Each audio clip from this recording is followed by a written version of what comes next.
मानुख की टेक बिरथी सब जान, देवन को एका भगवान।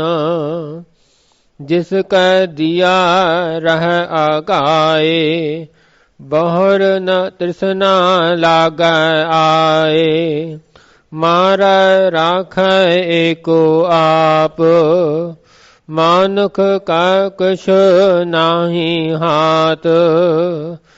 तिसका हुक्म बूझ सुख होए, तिसका नाम रख कंठ परोए। सिमर सिमर सिमर प्रभ सोए, नानक बिघन न लागा कोए। सिमर सिमर सिमर प्रभ सोए, नानक बिघन न लागा कोए। वाहिगुरु जी का खालसा, वाहिगुरु जी की फतेह। सच्चे पातशाह जग दी जोत पतित पावन सतगुरु धन साहिब श्री गुरु ग्रंथ साहिब जी महाराज हजूर दी परम कृपालता सदका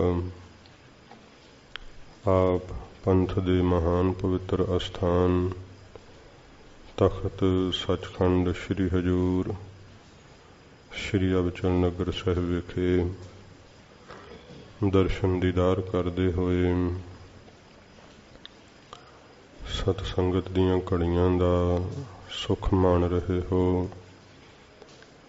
सच्चे पातशाह जी दे पावन दरबार अंदर पवित्र बाणी दी लड़ीवार कथा दा समा है। प्यार श्रद्धा नाल महाराज जी का अमृत उपदेश मन एकाग्र करके सरवण करिए। सतगुरु जी के पावन चरणों का ध्यान करते हुए आखो जी सतनाम श्री वाहे गुरु साहिब जी। सतनाम श्री वाहे गुरु साहिब जी। सतनाम श्री वाहे गुरु साहिब जी।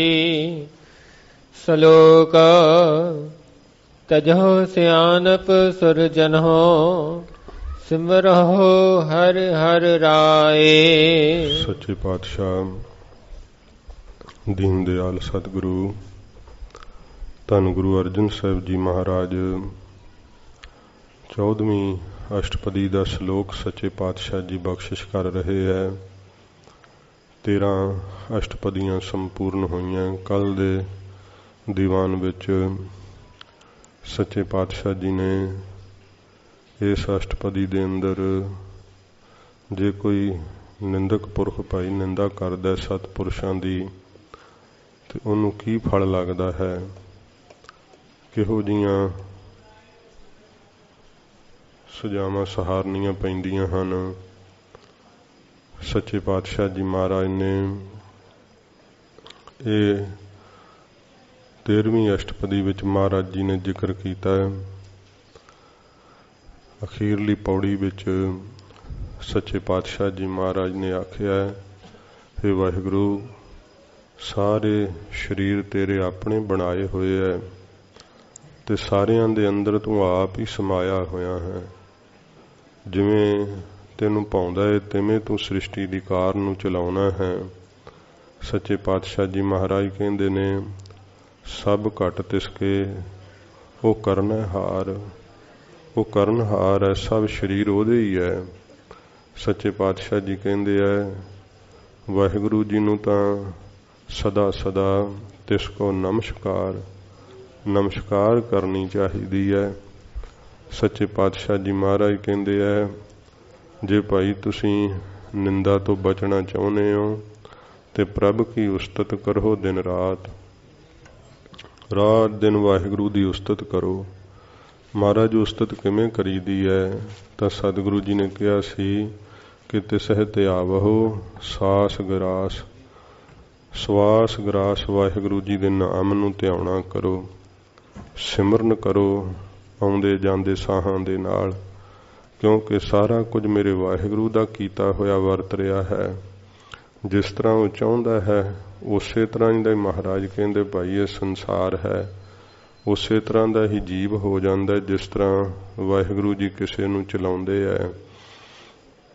सच्चे पातशाह जी महाराज कहंदे है इहदे विच जो संसार वाहिगुरु जी ने कीता है, दूसर कौन कहे विचार, दूसरा कोई निर्णय करके नहीं दस सकता कि ये संसार इस तरह का क्यों है, ये क्यों बनाया है। वाहिगुरु जी ने अपनी मौज विच सारा संसार रचना कीता है। सच्चे पातशाह जी महाराज कहंदे है कि उस अद्वितीय परमेश्वर ने ऐसी संसार की रचना कीती है जिन्हों कोई बुद्धि करके भी समझ नहीं सकता है, बड़ी आश्चर्य है। तो सच्चे पातशाह जी ने कहा जिस दे उत्ते आप किरपा कर दिंदा है ना मेरा वाहिगुरु, उहदी किरपा दी निशानी की है?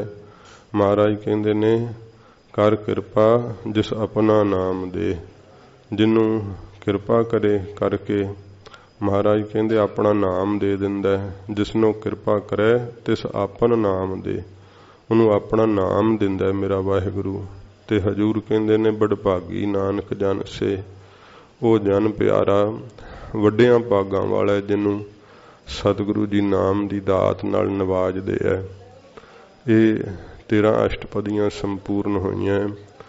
हुण महाराज 14वीं अष्टपदी का श्लोक प्रकरण महाराज बख्शिश कर रहे है।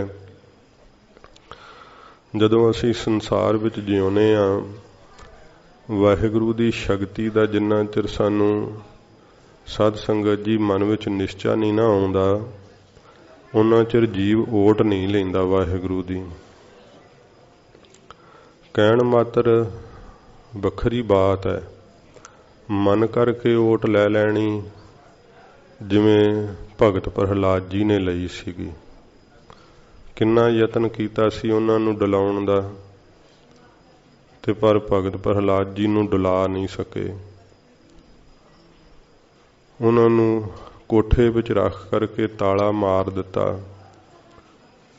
अकलियां रख करके, क्योंकि बालक अकला डर जाता है। ते जदों ये सारे यतन करके वेख ले पर भगत प्रहलाद जी तां अकले है ही नहीं। वो कहंदे ने कि मेरे तां अंदर भी गोपाल वस रहा है ते मेरे बाहर भी गोपाल दा वास है, वो तां मेरे तो दूर नहीं। इस करके उन्होंने तत्ते थम भी डुला नहीं सके। हरनाक्ष दी फड़ी हुई गुरज, फड़ी हुई कृपान तलवार भगत प्रहलाद जी नूं भै नहीं पैदा कर सकी, क्योंकि उन्होंने वाहिगुरु दी ओट है, परमेश्वर दा आसरा लिया होया है। सच्चे पातशाह जी महाराज कहंदे जीव जिहे जे तू आसरे संसार दे अंदर धारण कीते हुए है, ये सारे रेत दी कंध वांग किर जाण वाले है, पर तेरे गाफल मन नूं पता ही नहीं लगदा। कोई तू भरावां नूं समझदा है, माता पिता नूं समझदा है, शरीरां दी ओट लैना है, फिर माया दी ओट लैना है। ये महाराज कहंदे आ जिन्हों वाहिगुरु विसर जांदा है ना, फिर लैंदे ढाहां फिरा ही, वो तो आसरा ही भालदे, कोई आसरा मिलदा ही नहीं। ते जिहो जे आसरे तां तके होए आ ना मन दे अंदर, महाराज सच्चे पातशाह हुण सानू इस पवित्र अष्टपदी दे अंदर वाहिगुरु दे ओट लैण दी सिक्ख्या महाराज दसदे सच्चे पातशाह। ते गरीब नवाज जी श्लोक दे अंदर सतगुरु जी जिवें बख्शिश करके प्रकरण रखते है, वाहिगुरु दे सिमरन करन दी आग्या महाराज जी करते है। सतगुरु जी फरमाउंदे हन श्लोक तजहो सियानप सुरजन हो, तजहो सियानप सुरजन हो। ਸੁਰ ਜਨੋ ਸ੍ਰੇਸ਼ਟ ਜਨੋ, ਜਿਨ੍ਹਾਂ ਦੀ ਦੇਵ ਬਿਰਤੀ ਹੈ। ਮਹਾਰਾਜ ਕਹਿੰਦੇ ਹੈ ਸ੍ਰੇਸ਼ਟ ਜਨੋ, ਜਿਹੜੀ ਅੰਦਰ ਸਿਆਣਪ ਹੈ ਨਾ ਬੁੱਧੀ ਦੀ, ਇਹਦਾ ਤਿਆਗ ਕਰ ਦਿਓ।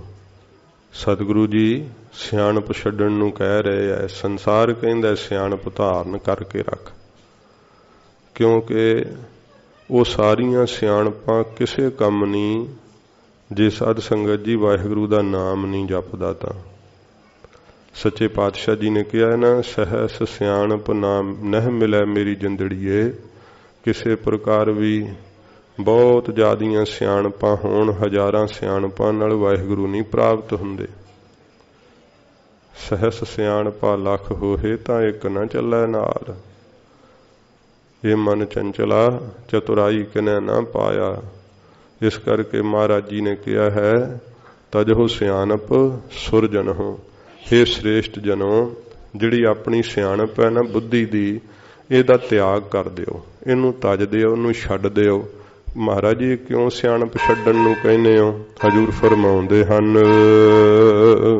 ਤਜਹੁ ਸਿਆਣਪ ਸੁਰ ਜਨਹੁ, ਸਿਮਰਹੁ ਹਰਿ ਹਰਿ ਰਾਏ। ਸਿਮਰਹੁ ਹਰਿ ਹਰਿ ਰਾਏ। ਵਾਹਿਗੁਰੂ ਦੇ ਨਾਮ ਨੂੰ ਸਿਮਰਨਾ ਕਰੋ, ਜੋ ਸਾਰਿਆਂ ਦਾ ਰਾਏ ਰਾਜਾ ਸਰੂਪ ਹੈ, ਜੋ ਪ੍ਰਕਾਸ਼ ਸਰੂਪ ਪਰਮੇਸ਼ਰ ਹੈ, ਉਹਦਾ ਆਰਾਧਨ ਕਰੋ। ਫਿਰ ਮਹਾਰਾਜ ਕਹਿੰਦੇ ਸਭ ਨੂੰ ਹਰਿਆਂ ਕਰਨ ਵਾਲਾ ਹੈ, ਸਭ ਦੇ ਦੁੱਖਾਂ ਨੂੰ ਹਰਨ ਵਾਲਾ ਹੈ। ਐਸੇ ਵਾਹਿਗੁਰੂ ਦਾ ਸਿਮਰਨ ਕਰੋ। ਸਿਆਣਪ ਛੱਡਣ ਨੂੰ ਤਾਂ ਕਿਹਾ ਕਿਉਂਕਿ ਬੁੱਧੀ ਦੀਆਂ ਸਿਆਣਪਾਂ ਨਾਲ ਸਿਮਰਨ ਨਹੀਂ ਹੁੰਦਾ। ਜਦੋਂ ਜਗਿਆਸੂ ਭਜਨ ਕਰਦਾ ਹੈ, ਸਿਆਣਪ ਹੀ ਉਹਨੂੰ ਕਹਿੰਦੀ ਹੈ ਕਿ ਅੱਛਾ ਇਹ ਬਾਰ-ਬਾਰ ਕਰਨ ਨਾਲ ਕੀ ਮਿਲਦਾ ਹੈ, ਇਸ ਤਰ੍ਹਾਂ ਕਿਵੇਂ ਕੀ ਪ੍ਰਾਪਤ ਹੋਵੇਗਾ। ਪਰ ਇਹਨੂੰ ਨਹੀਂ ਪਤਾ ਕਿ ਇਹ ਅਗੰਮੀ ਖੇਡ ਹੈ। ਇਹ ਸੁਰਤ ਸ਼ਬਦ ਨਾਲ ਮੇਲ ਕਰਦੀ ਹੈ, ਫਿਰ ਕਰਕੇ ਅਧਿਆਤਮਕ ਰਸਤਾ ਸ਼ੁਰੂ ਹੁੰਦਾ ਹੈ। ਪਰ ਸੰਸਾਰ ਵੱਲ ਵੇਖਦਾ ਹੋਇਆ ਮਨੁੱਖ ਸਦਾ ਆਪਣੀ ਸਿਆਣਪ ਵਰਤਦਾ ਹੈ, ਸਦਾ ਆਪਣੀ ਸਿਆਣਪ ਨਾਲ ਇਹ ਸੋਚਦਾ, ਤੇ ਇਸੇ ਕਰਕੇ ਸਿਮਰਨ ਦਾ ਜਿਹੜਾ ਨੂੰ ਸਾਧ ਸੰਗਤ ਜੀ ਨਿਰਣਾ ਹੀ ਨਹੀਂ ਕਰ ਪਾਉਂਦਾ ਕਿ ਸਿਮਰਨ ਕਰਨਾ ਭਲਾ ਹੈ। ਸਿਮਰਨ ਕਰਨ ਨਾਲ ਵਾਹਿਗੁਰੂ ਜੀ ਦੀ ਪ੍ਰਾਪਤੀ ਹੈ, ਤੇ ਜੇ ਨਿਰਣਾ ਕਰ ਵੀ ਲਵੇ ਤੇ ਸਿਆਣਪ ਸਿਮਰਨ ਕਰਨੀ ਨਹੀਂ ਦਿੰਦੀ। ਜੇ ਇਹਨੂੰ ਨਿਰਣਾ ਹੋ ਵੀ ਜਾਵੇ ਨਾ ਤੇ ਤਾਂ ਵੀ ਇਹ ਨਿਰਣਿਆਂ 'ਚ ਹੀ ਪਿਆ ਰਹਿੰਦਾ ਹੈ। ਕਮਾਈ ਨਹੀਂ ਹੁੰਦੀ, ਕਮਾਈ ਹੁੰਦੀ ਹੈ ਪਿਆਰ ਨਾਲ, ਕਮਾਈ ਹੁੰਦੀ ਹੈ ਲਗਨ ਨਾਲ, ਕਮਾਈ ਹੁੰਦੀ ਹੈ ਮਨ ਮਾਰ ਕੇ। ਪਹਿਲੋਂ ਨਹੀਂ ਵੀ ਮਨ ਲੱਗਦਾ ਤਾਂ ਵੀ ਸਿਮਰਨ ਕਰਨਾ ਚਾਹੀਦਾ। ਸੱਚੇ ਪਾਤਸ਼ਾਹ ਜੀ ਮਹਾਰਾਜ ਕਹਿੰਦੇ ਹੈ, ਹੇ ਸ੍ਰੇਸ਼ਟ ਜਨੋ, ਆਪਣੀ ਸਾਰੀ ਸਿਆਣਪ ਜਿਹੜੀ ਹੈ ਨਾ ਗੁਰੂ ਜੀ ਦੇ ਅੱਗੇ ਰੱਖ ਦਿਓ, ਛੱਡ ਦਿਓ ਇਹਨੂੰ ਸਿਆਣਪ ਨੂੰ, ਗੁਰੂ ਕੀ ਮੱਤ ਲਓ। ਕਿਉਂਕਿ ਆਪਣੀਆਂ ਸਿਆਣਪਾਂ ਨਾਲ ਤਾਂ ਨਹੀਂ ਅਜੇ ਤੱਕ ਸ਼ਾਂਤੀ ਪਾਈ, ਤੇ ਹੁਣ ਆਪਣੀ ਸਿਆਣਪ ਛੱਡ ਕੇ ਗੁਰੂ ਸਾਹਿਬ ਦੀ ਸਿਆਣਪ ਹਾਸਲ ਕਰੋ, ਮਹਾਰਾਜ ਜੀ ਦੀ ਮੱਤ ਹਾਸਲ ਕਰੋ। ਤੇ ਫਿਰ ਮਹਾਰਾਜ ਦੀ ਮੱਤ ਕੀ ਕਹਿੰਦੀ ਹੈ? ਗੁਰਮਤ ਕਹਿੰਦੀ ਹੈ ਕਿ ਹਰ ਵੇਲੇ ਭਾਈ ਵਾਹਿਗੁਰੂ ਵਾਹਿਗੁਰੂ ਸਿਮਰਿਆ ਕਰੋ, ਪਰਮੇਸ਼ਰ ਦੇ ਨਾਮ ਨੂੰ ਚੇਤੇ ਕਰਿਆ ਕਰੋ। ਸੱਚੇ ਪਾਤਸ਼ਾਹ ਜੀ ਮਹਾਰਾਜ ਕਹਿੰਦੇ ਇਸ ਕਰਕੇ ਇਹ ਸ੍ਰੇਸ਼ਟ ਜਨੋ, ਜਿਹੜੀ ਸਿਆਣਪ ਹੈ ਉਹਦਾ ਤਿਆਗ ਕਰੋ ਤੇ ਵਾਹਿਗੁਰੂ ਵਾਹਿਗੁਰੂ ਆਪਣੇ ਚਿੱਤ ਵਿੱਚ ਸਿਮਰਿਆ ਕਰੋ। ਏਕ ਆਸ ਹਰ ਮਨ ਰੱਖੋ। ਇੱਕ ਹਰੀ ਦੀ ਆਸ ਮਨ ਵਿੱਚ ਰੱਖਣਾ ਕਰੋ ਕਿ ਉਹ ਹੀ ਦੇਵੇਗਾ, ਉਹ ਹੀ ਮੇਰੀ ਰੱਖਿਆ ਕਰੇਗਾ। ਹੋਰ ਨਹੀਂ ਕਿਸੇ ਦੇ ਉੱਤੇ ਆਸ ਰੱਖਣੀ ਚਾਹੀਦੀ। ਸੱਚੇ ਪਾਤਸ਼ਾਹ ਜੀ ਕਹਿੰਦੇ ਜਿਹੜੇ ਹੋਰਨਾਂ ਦੀਆਂ ਆਸਾਂ ਰੱਖਦੇ ਐ ਸਾਧ ਸੰਗਤ ਜੀ, ਉਹਨਾਂ ਦੀ ਕੋਈ ਆਸਾ ਪੂਰੀ ਨਹੀਂ ਹੁੰਦੀ। ਸੱਚੇ ਪਾਤਸ਼ਾਹ ਜੀ ਮਹਾਰਾਜ ਕਹਿੰਦੇ ਆ ਜਿਹੜੇ ਵਾਹਿਗੁਰੂ ਨੂੰ ਛੱਡ ਕਰਕੇ ਹੋਰ ਆਪਣੇ ਮਿੱਤਰਾਂ ਦੇ ਉੱਤੇ, ਰਿਸ਼ਤੇਦਾਰਾਂ ਦੇ ਉੱਪਰ, ਆਪਣੇ ਕੁਟੁੰਬੀਆਂ ਦੇ ਉੱਪਰ ਜਿਹੜੇ ਆਸਾ ਰੱਖਦੇ ਆ, ਉਹਨਾਂ ਦੀਆਂ ਸਾਰੀਆਂ ਆਸਾਂ ਬਿਰਥੀਆਂ ਜਾਂਦੀਆਂ, ਕਿਉਂਕਿ ਉਹ ਸਾਧ ਸੰਗਤ ਜੀ ਆਸਰਾ ਦੇ ਹੀ ਨਹੀਂ ਸਕਦੇ। ਮਹਾਰਾਜ ਸੱਚੇ ਪਾਤਸ਼ਾਹ ਜੀ ਕਹਿੰਦੇ ਆ, ਸਤਿਗੁਰੂ ਜੀ ਕਹਿੰਦੇ ਆ ਕਿ ਭਾਈ ਕਿਸੇ ਪ੍ਰਕਾਰ ਵੀ ਇਹ ਤੈਨੂੰ ਆਸਰਾ ਨਹੀਂ ਦੇ ਸਕਣਗੇ। ਹਜੂਰ ਫਰਮਾਉਂਦੇ ਹਨ, ਏਕ ਆਸ ਹਰ ਮਨ ਰਖੋ। ਮਨ ਦੇ ਅੰਦਰ ਇੱਕ ਹਰੀ ਦੀ ਆਸਾ ਜਿਹੜੀ ਹੈ ਉਹ ਰੱਖਣਾ ਕਰੋ, ਹੋਰ ਸਾਰੀਆਂ ਆਸਾਂ ਜਿਹੜੀਆਂ ਉਹ ਛੱਡ ਦਿਓ। ਨਾਨਕ ਦੁਖ ਭਰਮ ਭਉ ਜਾਏ। ਫਿਰ ਜੰਮਣ ਮਰਨ ਦਾ ਦੁੱਖ ਤੇ ਸਾਰਾ ਹੀ ਭਰਮ, ਤੇ ਸੱਚੇ ਪਾਤਸ਼ਾਹ ਜੀ ਕਹਿੰਦੇ ਭਉ ਜਿਹੜਾ ਹੈ ਡਰ, ਇਹ ਸਾਰਾ ਹੀ ਚਲਿਆ ਜਾਵੇਗਾ, ਨਾਸ਼ ਹੋ ਜਾਵੇਗਾ।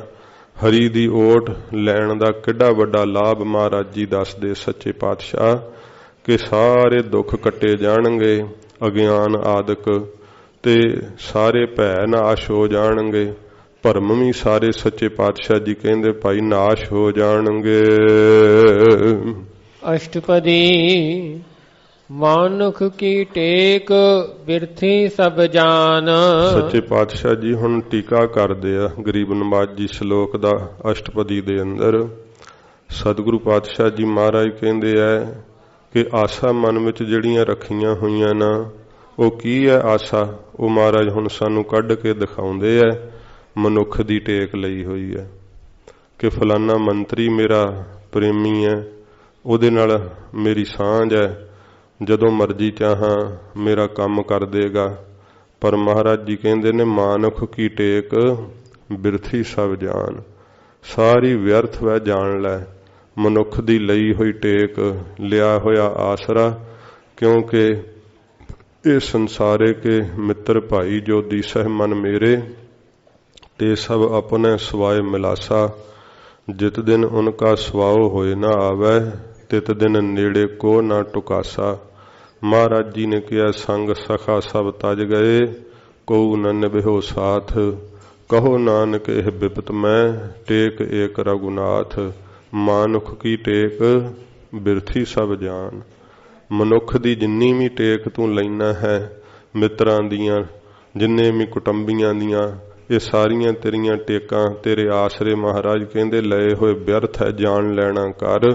ਮਨੁੱਖ ਦੀ ਟੇਕ, ਮਨੁੱਖ ਦਾ ਆਸਰਾ ਕੀ ਭਾਈ? ਕਿਸੇ ਮਨੁੱਖ ਦਾ ਆਸਰਾ ਜਿਹੜਾ ਆਪ ਕਿਸੇ ਆਸਰੇ ਤੇ ਖੜਾ, ਉਹ ਤੈਨੂੰ ਕਿਵੇਂ ਆਸਰਾ ਦੇ ਦੇਗਾ? ਸੱਚੇ ਪਾਤਸ਼ਾਹ ਜੀ ਕਹਿੰਦੇ ਸਾਰੀ ਟੇਕ ਜਿਹੜੀ ਹੈ ਨਾ ਓਟ ਲਈ ਹੋਈ, ਇਹ ਜਾਣ ਲੈ ਕੇ ਵਿਅਰਥ ਹੈ, ਕਿਸੇ ਕੰਮ ਨਹੀਂ ਆਵੇਗੀ। ਦੇਵਨ ਕੋ ਏਕਾ ਭਗਵਾਨ। ਦੇਣ ਵਾਸਤੇ ਤਾਂ ਬਖਸ਼ਿਸ਼ ਕਰਨ ਲਈ ਮਹਾਰਾਜ ਕਹਿੰਦੇ ਇੱਕੋ ਇੱਕ ਖੱਟ ਭਗਵਾਨ ਸੰਪੰਨ ਜੋ ਪਰਮੇਸ਼ਰ ਹੈ ਨਾ, ਵਾਹਿਗੁਰੂ ਭਗਵਾਨ, ਉਹ ਹੀ ਹੈ ਬਖਸ਼ਿਸ਼ ਕਰਨ ਵਾਲਾ।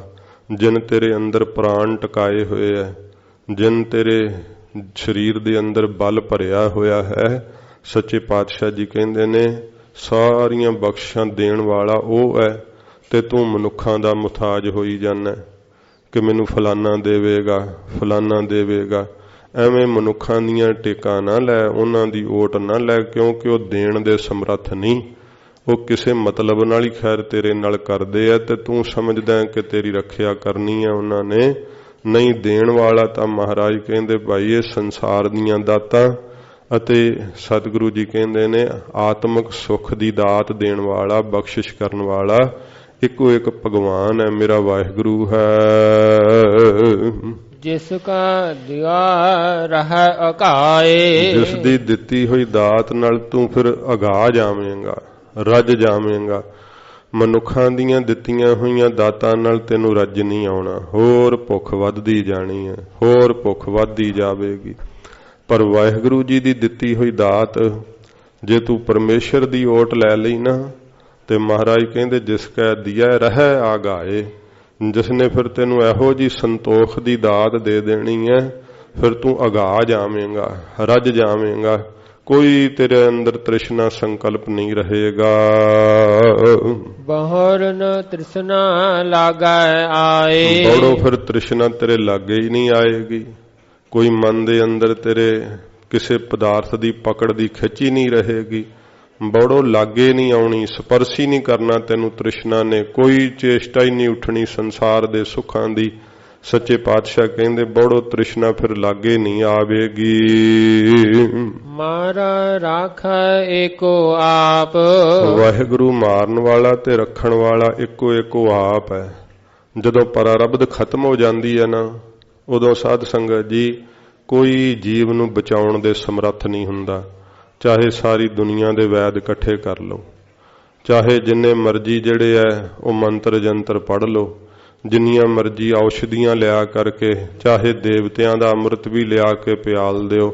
ਸੱਚੇ ਪਾਤਸ਼ਾਹ ਜੀ ਮਹਾਰਾਜ ਕਹਿੰਦੇ ਜਦੋਂ ਜਿਸ ਕੀ ਪੂਜਾ ਔਧ ਜਿਹਦੀ ਔਧ ਹੀ ਪੁੱਗ ਗਈ ਤਿਸੈ ਕੌਣ ਰਾਖਈ। ਮਹਾਰਾਜ ਕਹਿੰਦੇ ਉਹਨੂੰ ਕੌਣ ਰੱਖ ਸਕਦਾ ਭਾਈ, ਉਹਦੀ ਫਿਰ ਕੋਈ ਹੋਰ ਉਹਦਾ ਬਚਾਅ ਨਹੀਂ ਕਰ ਸਕਦਾ, ਕਿਉਂਕਿ ਜਦੋਂ ਪਰਾਰਬਧ ਮੁੱਕ ਜਾਂਦੀ ਹੈ ਉਦੋਂ ਸਰੀਰ ਦਾ ਅੰਤ ਨਿਸ਼ਚੇ ਵਾਚਕ ਹੈ।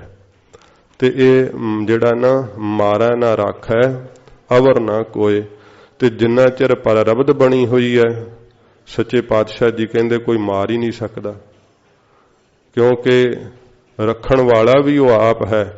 ਜਦੋਂ ਪਰਾਰਬਧ ਹੈਗੀ ਅਜੇ ਤੇ ਫਿਰ ਭਾਵੇਂ ਸਾਰਾ ਸੰਸਾਰ ਹੀ ਮਾਰਨ ਨੂੰ ਖਲੋ ਜਾਵੇ, ਜੇ ਉਹਨ ਰੱਖਣਾ ਤਾਂ ਮਹਾਰਾਜ ਸੱਚੇ ਪਾਤਸ਼ਾਹ ਜੀ ਕਹਿੰਦੇ ਫਿਰ ਕੋਈ ਮਾਰ ਨਹੀਂ ਸਕਦਾ, ਕਿਉਂਕਿ ਸਤਿਗੁਰੂ ਜੀ ਕਹਿੰਦੇ ਭਾਈ ਜਦੋਂ ਪਰਾਰਬਧ ਮੁੱਕਦੀ ਹੈ ਤੇ ਵਾਹਿਗੁਰੂ ਦੇ ਹੁਕਮ 'ਚ ਹੀ ਜੀਵ ਦਾ ਸਰੀਰ ਜਿਹੜਾ ਨਾ ਉਹ ਸਮਾਪਤ ਹੋ ਜਾਂਦਾ, ਜੀਵ ਮਰ ਜਾਂਦਾ ਹੈ। ਤੇ ਜਦੋਂ ਪਰਾਰਬਧ ਹੈ ਅਜੇ ਤੇ ਫਿਰ ਰੱਖਣ ਵਾਲਾ ਵਾਹਿਗੁਰੂ ਆਪ ਸਿਰ ਦੇ ਉੱਤੇ ਖੜਾ ਹੈ। ਜਦੋਂ ਪਰਮੇਸ਼ਰ ਆਪ ਬਚਾਉਣ ਨੂੰ ਸਮਰੱਥ ਹੈ ਤੇ ਫਿਰ ਸੱਚੇ ਪਾਤਸ਼ਾਹ ਜੀ ਮਹਾਰਾਜ ਕਹਿੰਦੇ ਕੋਈ ਮਾਰ ਨਹੀਂ ਸਕਦਾ, ਇੱਕੋ ਇੱਕੋ ਆਪ ਹੈ ਵਾਹਿਗੁਰੂ, ਮਾਰੈ ਨਾ ਰਾਖੈ ਅਵਰ ਨਾ ਕੋਏ। ਹੋਰ ਉਹਦੇ ਤੋਂ ਬਿਨਾਂ ਕੋਈ ਜੀਵ ਨੂੰ ਮਾਰਨ ਵਾਲਾ ਨਹੀਂ। ਤੇ ਸਤਿਗੁਰੂ ਜੀ ਕਹਿੰਦੇ ਭਾਈ ਮੌਤ ਤੋਂ ਰੱਖਿਆ ਕਰਨ ਵਾਲਾ ਨਹੀਂ, ਬਚਾਉਣ ਵਾਲਾ ਨਹੀਂ ਹੈ। ਮਾਨੁਖ ਕਾ ਕੁਛ ਨਾਹੀ ਹਾਥ, ਮਨੁੱਖ ਦੇ ਵਿੱਚ ਹੱਥ ਵਿੱਚ ਤਾਂ ਮਹਾਰਾਜ ਕਹਿੰਦੇ ਤੁੱਛ ਵੈ ਵਿਚਾਰਾ ਬੱਪੜਾ, ਇਹਨਾਂ ਦੇ ਹੱਥ ਵਿੱਚ ਕੀ ਹੈ। ਪਰ ਆਪਾਂ ਏਡਾ ਭਰਮ ਹੈ, ਅਸੀਂ ਤਾਂ ਇਹੀ ਸੋਚਦੇ ਹਾਂ ਕਿ ਫਲਾਨਾ ਜਿਹੜਾ ਹੈ ਉਹਦੇ ਕਰਕੇ ਫਲਾਨੇ ਦੀ ਹੱਤਿਆ ਹੋਈ ਹੈ, ਉਹ ਤਾਂ ਮਾਰਿਆ ਗਿਆ। ਪਰ ਮਹਾਰਾਜ ਸੱਚੇ ਪਾਤਸ਼ਾਹ ਜੀ ਕਹਿੰਦੇ ਨੇ ਮਨੁੱਖ ਦੇ ਹੱਥ ਵਿੱਚ ਕੁਛ ਨਹੀਂ। ਇਹ ਸਭ ਕੁਝ ਸਾਧ ਸੰਗਤ ਜੀ ਪਿੱਛੋਂ ਜੋ ਲਿਖਿਆ ਨਾ ਲਿਖਤ ਵਿੱਚ ਉਹਦੇ ਮੁਤਾਬਕ ਸਭ ਜੀਵ ਕਰਮਾਂ ਦਾ ਜਿਹੜਾ ਨਾ ਹਿਸਾਬ ਕਿਤਾਬ ਚੁਕਾ ਰਹੇ ਹੈ। ਕੋਈ ਪਿਛਲੇ ਜਨਮਾਂ ਦੇ ਗੇੜ ਇਹੋ ਜਿਹੇ ਹੁੰਦੇ ਆ ਜਿਸ ਕਰਕੇ ਵੈਰ ਲੈਣ ਨੂੰ ਉਹ ਸਾਧ ਸੰਗਤ ਜੀ ਇਸ ਤਰ੍ਹਾਂ ਇੱਕ ਦੂਸਰੇ ਦੀ ਹੱਤਿਆ ਕਰਦੇ ਆ। ਤੇ ਇਹ ਸਾਨੂੰ ਪਿਛਲੀ ਗੱਲ ਦਾ ਪਤਾ ਨਾ ਹੋਣ ਕਰਕੇ ਅਸੀਂ ਸਾਹਮਣੇ ਵੇਖਦੇ ਹਾਂ ਕਿ ਕੀ ਹੋ ਰਿਹਾ, ਤੇ ਇਹਦੇ ਕਰਕੇ ਫਿਰ ਜੋ ਵਰਤ ਰਿਹਾ ਹੈ ਉਹਦੇ ਵਿੱਚ ਸਾਡਾ ਮਨ ਭਰਮਿਆ ਰਹਿੰਦਾ ਹੈ। ਜੋ ਪਿੱਛੇ ਵਰਤਾ ਰਿਹਾ ਉਹਦੇ ਤੱਕ ਦ੍ਰਿਸ਼ਟੀ ਨਹੀਂ ਜਾਂਦੀ, ਉਹਦੇ ਤੱਕ ਦ੍ਰਿਸ਼ਟੀ ਜਾਂਦੀ ਹੈ ਬ੍ਰਹਮ ਗਿਆਨੀ ਦੀ, ਗੁਰਮੁਖਾਂ ਦੀ, ਜਿਹੜੇ ਗੁਰੂ ਸਾਹਿਬ ਦੀ ਸਿੱਖੀ ਧਾਰਨ ਕਰ ਲੈਂਦੇ ਆ। ਫਿਰ ਤਾਂ ਕਰਕੇ ਹੀ ਤਾਂ ਸਾਧ ਸੰਗਤ ਜੀ ਵੇਖੋ ਸੁਲਹੀ ਖਾਨ ਜਦੋਂ ਚੜ੍ਹ ਕੇ ਆ ਗਿਆ ਸੀ ਤੇ ਕਿੰਨੀ ਸਿੱਖਾਂ ਨੇ ਵੀ ਚਿੰਤਾ ਕੀਤੀ ਸੀ ਤੇ ਆਖਿਆ ਸੀ ਮਹਾਰਾਜ ਨੂੰ ਕਿ ਮਹਾਰਾਜ ਤੁਸੀਂ ਵੀ ਕੋਈ ਯਤਨ ਕਰੋ। ਸੱਚੇ ਪਾਤਸ਼ਾਹ ਜੀ ਅਸੀਂ ਵੀ ਕੋਈ ਚਿੱਠੀ ਲਿਖੀਏ ਜਾਂ ਮਹਾਰਾਜ ਅਸੀਂ ਵੀ ਕੋਈ ਆਪਣੇ ਵੱਲੋਂ ਜਿਹੜੇ ਹੈ ਦੋ ਮਨੁੱਖ ਹੀ ਭੇਜੀਏ ਤੇ ਉੱਥੇ ਗੱਲਬਾਤ ਹੋਵੇ। ਤੇ ਸੱਚੇ ਪਾਤਸ਼ਾਹ ਜੀ ਮਹਾਰਾਜ ਅਸੀਂ ਕੋਈ ਉਪਾਅ ਕਰ ਲਈਏ, ਕੋਈ ਯਤਨ ਕਰ ਲਈਏ। ਸੱਚੇ ਪਾਤਸ਼ਾਹ ਜੀ ਮਹਾਰਾਜ ਕਹਿੰਦੇ ਨੇ ਗੁਰਸਿੱਖੋ ਅਸੀਂ ਤਾਂ ਸਾਰਾ ਕੁਝ ਛੱਡ ਕਰਕੇ ਵਾਹਿਗੁਰੂ ਨੂੰ ਹੀ ਧਿਆਇਆ ਹੈ। ਜੇ ਪਰਮੇਸ਼ਰ ਨੇ ਨਾ ਚਾਹਿਆ ਤਾਂ ਸੁਲਹੀ ਖਾਨ ਸਾਡੇ ਤੱਕ ਆ ਨਹੀਂ ਸਕਦਾ। ਸਿੱਖਾਂ ਦਾ ਭੈ ਨਾਸ ਕਰਨ ਲਈ ਫਿਰ ਮਹਾਰਾਜ ਜੀ ਨੇ ਬਿਲਾਵਲ ਰਾਗ ਵਿੱਚ ਸ਼ਬਦ ਉਚਾਰਿਆ ਸੀ, ਜਿਹਦੇ ਵਿੱਚ ਮਹਾਰਾਜ ਜੀ ਨੇ ਵਾਕ ਕਹੇ ਸੀ ਸੁਲਹੀ ਤੇ ਨਾਰਾਇਣ ਰਾਖ, ਸੁਲਹੀ ਮੂਆ ਹੋਆ ਨਾ ਪਾਕ। ਇਹ ਮਹਾਰਾਜ ਜੀ ਨੇ ਜਦੋਂ ਵਾਕ ਕਹੇ ਸੀ ਤੇ ਫਿਰ ਸੁਲਹੀ ਖਾਨ ਉਥੇ ਭੱਠਿਆਂ ਨੂੰ ਵੇਖਦਾ ਹੋਇਆ ਸਾਧ ਸੰਗਤ ਜੀ ਸੈਰ ਕਰਦਾ ਹੋਇਆ, ਇਹ ਵਿੱਚੋਂ ਪਟਾਕਾ ਜਿਹਾ ਜ਼ੋਰ ਨਾ ਪਿਆ ਭੱਠੇ ਦਾ ਤੇ ਇਹਦਾ ਘੋੜਾ ਤਰਬਕ ਗਿਆ, ਸਮੇਤ ਘੋੜੇ ਦੇ ਹੀ ਨਾ ਮੂੰਹ ਜ਼ੋਰ ਹੋਇਆ, ਘੋੜਾ ਜਿਹੜਾ ਸੀ ਉਹ ਭੱਠੇ ਵਿੱਚ ਜਾ ਪਿਆ ਤੇ ਸੜ ਕੇ ਮਰਿਆ ਸੁਲਹੀ ਖਾਨ ਨਾ ਪਾਕ। ਇਹ ਮੁਸਲਮਾਨ ਸੜ ਕੇ ਜਿਹੜੀ ਹੈ ਦੇਹ ਸੜ ਜੇ ਉਹਨੂੰ ਅਪਵਿੱਤਰ ਮੰਨਦੇ ਆ। ਤੇ ਉਹਨਾਂ ਦੇ ਮੁਤਾਬਕ ਮਹਾਰਾਜ ਜੀ ਕਹਿੰਦੇ ਭਾਈ ਜੇ ਆਪਣੇ ਧਰਮ ਵਿੱਚ ਵੀ ਨਹੀਂ ਪਰਪੱਕ ਰਹਿ ਸਕਿਆ ਵੇਖੋ ਤੇ ਇਹ ਵਾਹਿਗੁਰੂ ਦੀ ਮੌਜ ਹੈ। ਸਤਿਗੁਰੂ ਜੀ ਨੇ ਇਹਦੇ ਵਿੱਚ ਸ਼ਬਦ ਕਹੇ ਆ ਜਿਨ ਰਚਿਆ ਤਿਨ ਦੀਨਾ ਧਾਕ। ਜਿਸ ਵਾਹਿਗੁਰੂ ਨੇ ਰਚਿਆ ਸੀ ਉਹਨੇ ਮੌਤ ਦੇ ਮੂੰਹ 'ਚ ਧੱਕ ਦਿੱਤਾ। ਸੱਚੇ ਪਾਤਸ਼ਾਹ ਕਹਿੰਦੇ ਜਿਨ ਜਨ ਕਾ ਕੀਨੋ ਪੂਰਨ ਵਾਕ। ਅਸੀਂ ਵਾਹਿਗੁਰੂ ਤੋਂ ਬਲਹਾਰ ਜਾਂਦੇ ਆ। ਸਾਡੇ ਮਹਾਰਾਜ ਕਹਿੰਦੇ ਕਹੇ ਹੋਏ ਆਪ ਸੇਵਕ ਅਸੀਂ ਆ ਵਾਹਿਗੁਰੂ ਦੇ, ਤੇ ਸਾਨੂੰ ਆਪਣੇ ਸੇਵਕ ਜਾਣ ਕਰਕੇ ਵਾਹਿਗੁਰੂ ਨੇ ਸਾਡੇ ਵਾਕ ਸਤ ਕਰ ਦਿੱਤੇ ਹੈ। ਇਹ ਸਤਿਗੁਰੂ ਜੀ ਨੇ ਬਚਨ ਕਹੇ। ਗਰੀਬ ਨਵਾਜ਼ ਸਤਿਗੁਰੂ ਜੀ ਕਹਿੰਦੇ ਆ ਇਹ ਭਰਮ ਨਾਲ ਹੀ ਵੇਖਣ ਨੂੰ ਸਭ ਕੁਝ ਪ੍ਰਾਪਤ ਹੁੰਦਾ ਹੈ ਕਿ ਫਲਾਨਾ ਫਲਾਨੇ ਨੂੰ ਦੁੱਖ ਦੇ ਰਿਹਾ ਹੈ, ਫਲਾਨਾ ਫਲਾਨੇ ਨੂੰ ਮਾਰ ਰਿਹਾ ਹੈ। ਮਹਾਰਾਜ ਕਹਿੰਦੇ ਸਭ ਭਰਮ ਹੈ। ਅਸਲ ਵਿੱਚ ਹਜੂਰ ਫਰਮਾਉਂਦੇ ਹਨ ਮਾਨੁਖ ਕਾ ਕੁਛ ਨਾਹੀ ਹਾਥ। ਮਨੁੱਖ ਦੇ ਹੱਥ ਵਿੱਚ ਮਹਾਰਾਜ ਕਹਿੰਦੇ ਕੁਝ ਵੀ ਨਹੀਂ। ਕੋਈ ਤੈਨੂੰ ਨਾ ਮਨੁੱਖ ਮਾਰ ਸਕਦਾ, ਨਾ ਤੈਨੂੰ ਕੋਈ ਬਚਾ ਸਕਦਾ ਹੈ। ਇਹਨਾਂ ਵਿਚਾਰੇ ਬੱਪੜਿਆਂ ਦੇ ਹੱਥ ਵਿੱਚ ਕੁਝ ਵੀ ਨਹੀਂ ਹੈ। ਤਿਸ ਕਾ ਹੁਕਮ ਬੂਝ ਸੁਖ ਹੋਏ। ਵਾਹਿਗੁਰੂ ਜੀ ਦਾ ਹੁਕਮ ਜਿਹੜਾ ਨਾ ਉਹਨੂੰ ਬੁੱਝਣਾ ਕਰ, ਸਮਝਣਾ ਕਰ। ਉਹਦੇ ਹੁਕਮ 'ਚ ਸਾਰੀ ਕਾਰ ਹੋ ਰਹੀ ਹੈ, ਉਹਦੇ ਹੁਕਮ 'ਚ ਵਰਤਾਰਾ ਵਰਤ ਰਿਹਾ ਹੈ। ਤੇ ਸਤਿਗੁਰੂ ਜੀ ਕਹਿੰਦੇ ਹਨ ਤਿਸ ਕਾ ਹੁਕਮ ਬੂਝ ਸੁਖ ਹੋਏ। ਤੈਨੂੰ ਸੁਖ ਹੋ ਜਾਏਗਾ ਜੇ ਫਿਰ ਤੂੰ ਵਾਹਿਗੁਰੂ ਦੇ ਹੁਕਮ ਨੂੰ ਬੁੱਝ ਲਏਗਾ, ਜਾਣ ਲਏਗਾ, ਤਾਂ ਫਿਰ ਤੇਰੇ ਸਾਰੇ ਡਰ ਖਤਮ ਹੋ ਜਾਣੇ। ਸਾਧ ਸੰਗਤ ਜੀ, ਸਭ ਤੋਂ ਵੱਡਾ ਮੌਤ ਦਾ ਹੀ ਡਰ ਜੀਵ ਨੂੰ ਤੰਗ ਕਰਦਾ ਰਹਿੰਦਾ। ਬਾਹਰ ਜਾਵੇ ਘਰੋਂ ਜਾਂ ਕਿਤੇ ਘਰ ਨੂੰ ਆਉਂਦਾ ਹੋਵੇ, ਘਰ ਦੇ ਮਗਰੋਂ ਫਿਕਰ ਕਰਦੇ ਰਹਿੰਦੇ ਐ। ਸੱਚੇ ਪਾਤਸ਼ਾਹ ਜੀ ਕਹਿੰਦੇ ਮੌਤ ਦਾ ਇੰਨਾ ਖੌਫ ਹਰ ਵੇਲੇ ਸਿਰ ਤੇ ਮੰਡਰਾਉਂਦਾ ਰਹਿੰਦਾ ਹੈ। ਤੇ ਇਹ ਖੌਫ ਮਿਟਦਾ ਕਦੋਂ ਹੈ? ਜਦੋਂ ਵਾਹਿਗੁਰੂ ਦੇ ਹੁਕਮ ਨੂੰ ਬੁੱਝ ਲਵੇ, ਜਾਣ ਲਵੇ ਕਿ ਕਰਤਾ ਪੁਰਖ ਦੇ ਹੱਥ ਵਿੱਚ ਮੇਰੀ ਜ਼ਿੰਦਗੀ ਤੇ ਮ੍ਰਿਤਿਉ ਹੈ।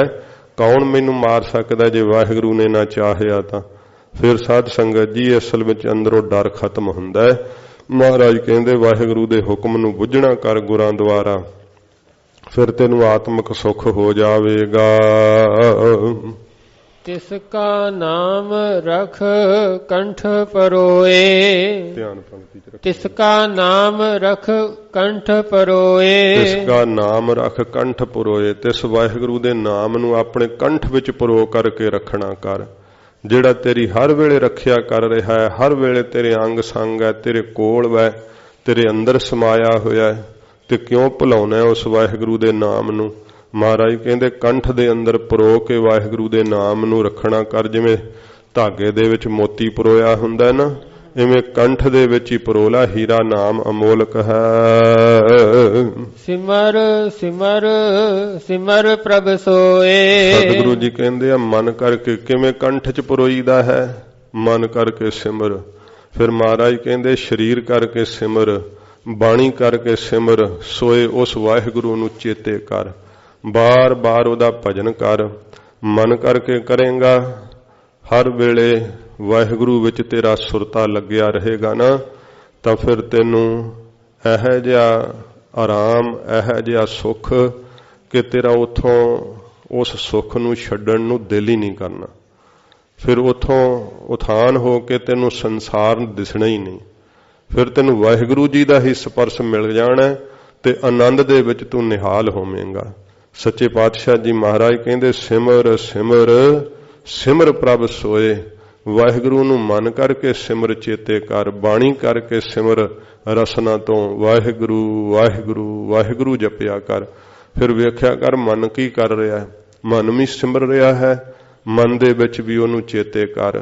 ਤੇ ਫਿਰ ਸਰੀਰ ਹੈ ਨਾ ਜਿਹੜਾ ਤੇਰਾ, ਇਹਦੇ ਨਾਲ ਜਦੋਂ ਤੂੰ ਸਤਸੰਗਤ ਕਰਦਾ ਫਿਰ ਸਰੀਰ ਵੀ ਭਜਨ ਹੀ ਕਰਨ ਲੱਗ ਜਾਂਦਾ ਹੈ।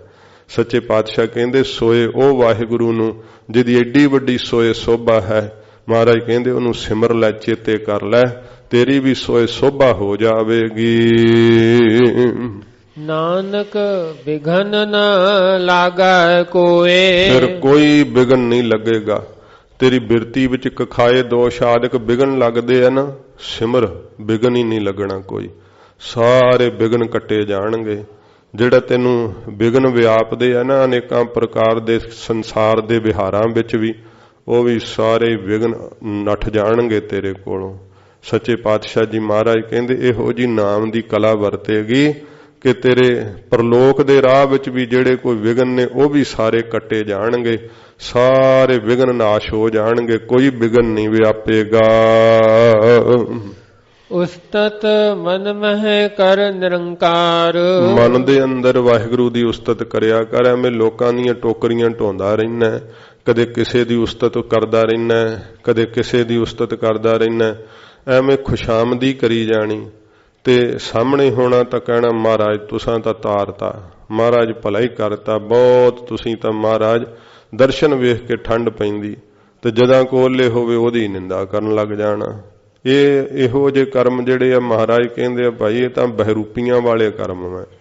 ਵਾਹਿਗੁਰੂ ਦੀ ਉਸਤਤ ਕਰਿਆ ਕਰ, ਲੋਕਾਂ ਨਾ ਸਾਲਾਹੇ ਜੋ ਮਰ ਮੰਝ ਥੀ, ਵਾਹੋ ਮੇਰੇ ਸਾਹਿਬਾ ਵਾਹੋ। ਪਰਮੇਸ਼ਰ ਦੀ ਸਿਫਤ ਕਰ, ਉਸਤਤ ਮਨ ਮਹਿ ਕਰ ਨਿਰੰਕਾਰ।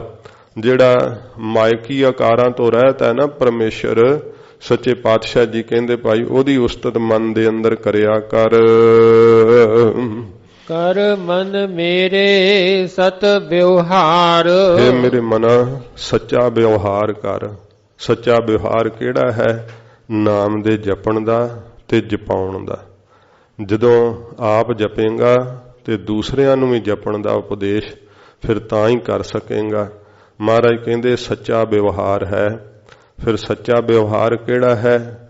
ਧਰਮ ਦੀ ਕਿਰਤ ਕਰਿਆ ਕਰ। ਐਵੇਂ ਉਹ ਕਿਰਤ ਨਾ ਕਰਿਆ ਕਰ ਗੁਰੂ ਸਾਹਿਬ ਜੀ ਨੇ ਮਨਾ ਕੀਤੀ ਹੋਵੇ ਤੇ ਤੂੰ ਕਹਿੰਦਾ ਸੰਸਾਰ ਦੀ ਰੋਜੀ ਨਹੀਂ ਚੱਲਦੀ। ਉਹ ਕਰਮ ਕਰਦਾ ਜਿਹੜੇ ਬਿਲਕੁਲ ਹੀ ਮਹਾਰਾਜ ਜੀ ਨੇ ਮਨਾ ਕੀਤੇ ਹੋਏ ਆ। ਤੇ ਫਿਰ ਗੁਰਮਤਿ ਕਿਵੇਂ ਤੈਨੂੰ ਪ੍ਰਾਪਤ ਹੋਵੇਗੀ? ਕਰ ਮਨ ਮੇਰੇ ਸਤ ਵਿਵਹਾਰ, ਸੱਚਾ ਧਰਮ ਦਾ ਵਿਵਹਾਰ ਕਰਿਆ ਕਰ। ਤੇ ਫਿਰ ਉਹਦੇ ਚੋਂ ਦਸਾਂ ਨਾਹਾਂ ਦੀ ਕਿਰਤ ਦੇ ਵਿੱਚੋਂ, ਕਮਾਈ ਦੇ ਵਿੱਚੋਂ ਦਸਵੰਧ ਕੱਢਿਆ ਕਰ। ਦਸਵੰਧ ਕੱਢ ਕੇ ਗੁਰੂ ਅਰਥ ਦਿਆ ਕਰ। ਸੱਚੇ ਪਾਤਸ਼ਾਹ ਜੀ ਕਹਿੰਦੇ ਐ ਫਿਰ ਤੇਰੀ ਕਮਾਈ ਸਾਰੀ ਸਫਲੀ ਹੋ ਜਾਵੇਗੀ। ਇਹ ਮੇਰੇ ਮਨਾ ਤੂੰ ਸਤਸੰਗਤ ਵਿੱਚ ਆ ਕਰਕੇ ਸੱਚੇ ਨਾਮ ਦਾ ਵਿਵਹਾਰ ਕਰ ਲੈ। ਗੁਰੂ ਸਾਹਿਬ ਜੀ ਇੱਥੇ ਕਿਰਪਾ ਕਰਦੇ ਐ, ਜਿੰਨੇ ਔਗਣ ਮੈਂ ਨਾ ਉਹ ਸਾਰੇ ਮਹਾਰਾਜ ਕੋਲ ਵੇਚ ਦੇ ਤੇ ਸਤਿਗੁਰੂ ਜੀ ਦੇ ਤੇਰੇ ਕੋਲੋਂ ਤੈਨੂੰ ਫਿਰ ਗੁਣ ਜਿਹੜੇ ਆ ਉਹ ਪ੍ਰਾਪਤ ਹੋ ਜਾਣਗੇ। ਇਹ ਸੱਚਾ ਵਿਵਹਾਰ ਕਰ। ਔਗਣ ਕੋਈ ਨਹੀਂ ਖਰੀਦਦਾ। ਕੋਈ ਖਰੀਦਦਾ ਔਗਣ ਦੁਨੀਆ ਵਿੱਚ? ਕੋਈ ਨਹੀਂ ਔਗਣ ਕੱਢਦਾ। ਪਰ ਇੱਕੋ ਇੱਕ ਗੁਰੂ ਨਾਨਕ ਸਾਹਿਬ ਦਾ ਘਰ ਹੈ। ਸਤਿਗੁਰੂ ਜੀ ਕਹਿੰਦੇ ਸਿੱਖਾ ਸਾਰੇ ਹੀ ਔਗਣ ਮੈਨੂੰ ਦੇ ਦੇ, ਇੱਥੇ ਕੱਢ ਕੇ ਰੱਖ ਦੇ ਸਾਰੇ ਔਗਣ। ਤੇ ਮਹਾਰਾਜ ਸੱਚੇ ਪਾਤਸ਼ਾਹ ਜੀ ਸਾਰੇ ਗੁਣ ਉਹਦੇ ਬਦਲੇ ਸਾਨੂੰ ਦੇ ਦਿੰਦੇ। ਇਹ ਸਤਸੰਗਤ ਵਿੱਚ ਸੱਚਾ ਵਿਵਹਾਰ ਹੁੰਦਾ ਹੈ। ਇਹ ਸੱਚੇ ਨਾਮ ਦਾ ਵਪਾਰ ਸਤਸੰਗਤ ਵਿੱਚ ਹੁੰਦਾ ਹੈ। ਮਹਾਰਾਜ ਜੀ ਕਹਿੰਦੇ ਆ ਆਪਣੇ ਮਨ ਨੂੰ ਪ੍ਰਬੋਧੀ, ਇਹ ਮੇਰੇ ਮਨਾ ਸੱਚਾ ਵਿਵਹਾਰ ਨਾਮ ਦੇ ਜਪਣ ਦਾ ਤੇ ਜਪਾਉਣ ਦਾ ਕਰਨਾ ਕਰ। ਨਿਰਮਲ ਰਸਨਾ ਅੰਮ੍ਰਿਤ ਪੀਓ।